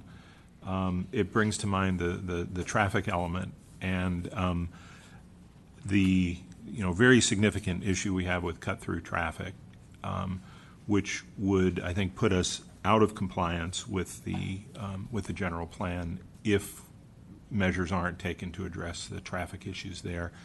I view the issues with cut-through traffic a structural issue similar to one if an entire bridge were out, or an entire neighborhood were cut off, because that's the effect of the gridlock in parts of our town, Almond Grove and others around the downtown. And so my question is, I see there's a 730,000 that is related to, let's see, is it 730,000 or is it 301,000? I think. I don't know which page you're on. I'm looking at cut-through traffic C66. I'm looking for the dollars associated with that. And my question is, whatever that dollar amount, is it sufficient to deal with the range of possibilities that might have to be implemented to mitigate that gridlock? So with the cut-through traffic, we have a couple components that are going on with that. So we do have, first of all, as probably some of you know, we have a project that will be happening this summer where we're going to be implementing some temporary traffic control devices and putting in our temporary traffic circle at Wood Road on Santa Cruz Avenue, similar to what we did last summer. The difference is that this summer we will be having that occur every weekend starting from Memorial Day through Labor Day, including the holidays. So that is, one part of the cut through traffic program. The other part of the cut through traffic program is that we are working with a consultant and developing a set of plans for a permanent structure at that location. And that is something that has to be worked out through with Caltrans. So ultimately Caltrans has to buy onto that. And as far as the cost of that, that is something that we would most likely need to come back to council and request for additional funding depending on what the cost of that would. But I suspect it would be more than what you're seeing currently in the budget. Yes, because my concern is that this particular issue could outweigh many of the other issues where we're spending a lot of money to, repair streets that are broken and need to be repaired, that maybe are causing, people's damage to their shock absorbers or something like that. But this one is something that has the potential of being truly out of hand and very dangerous should an emergency occur when gridlock is occurring. And so I just want to kind of emphasize, my perspective in looking at, is this in compliance with the general plan, and without having any detail, just, ask the question, is this adequate to deal with the range of possibilities that we might have to take to mitigate the traffic situation, which would be a problem, I think, with the general plan. Well, it is adequate for our 5-year program, yes. Okay, thank you. Other questions? Vice Chair Kane. Just a quick one. On every project that is described, my ignorance, on every project that's described, source of funds is GFAR, standing for General Fund? Yeah, that's on General Fund.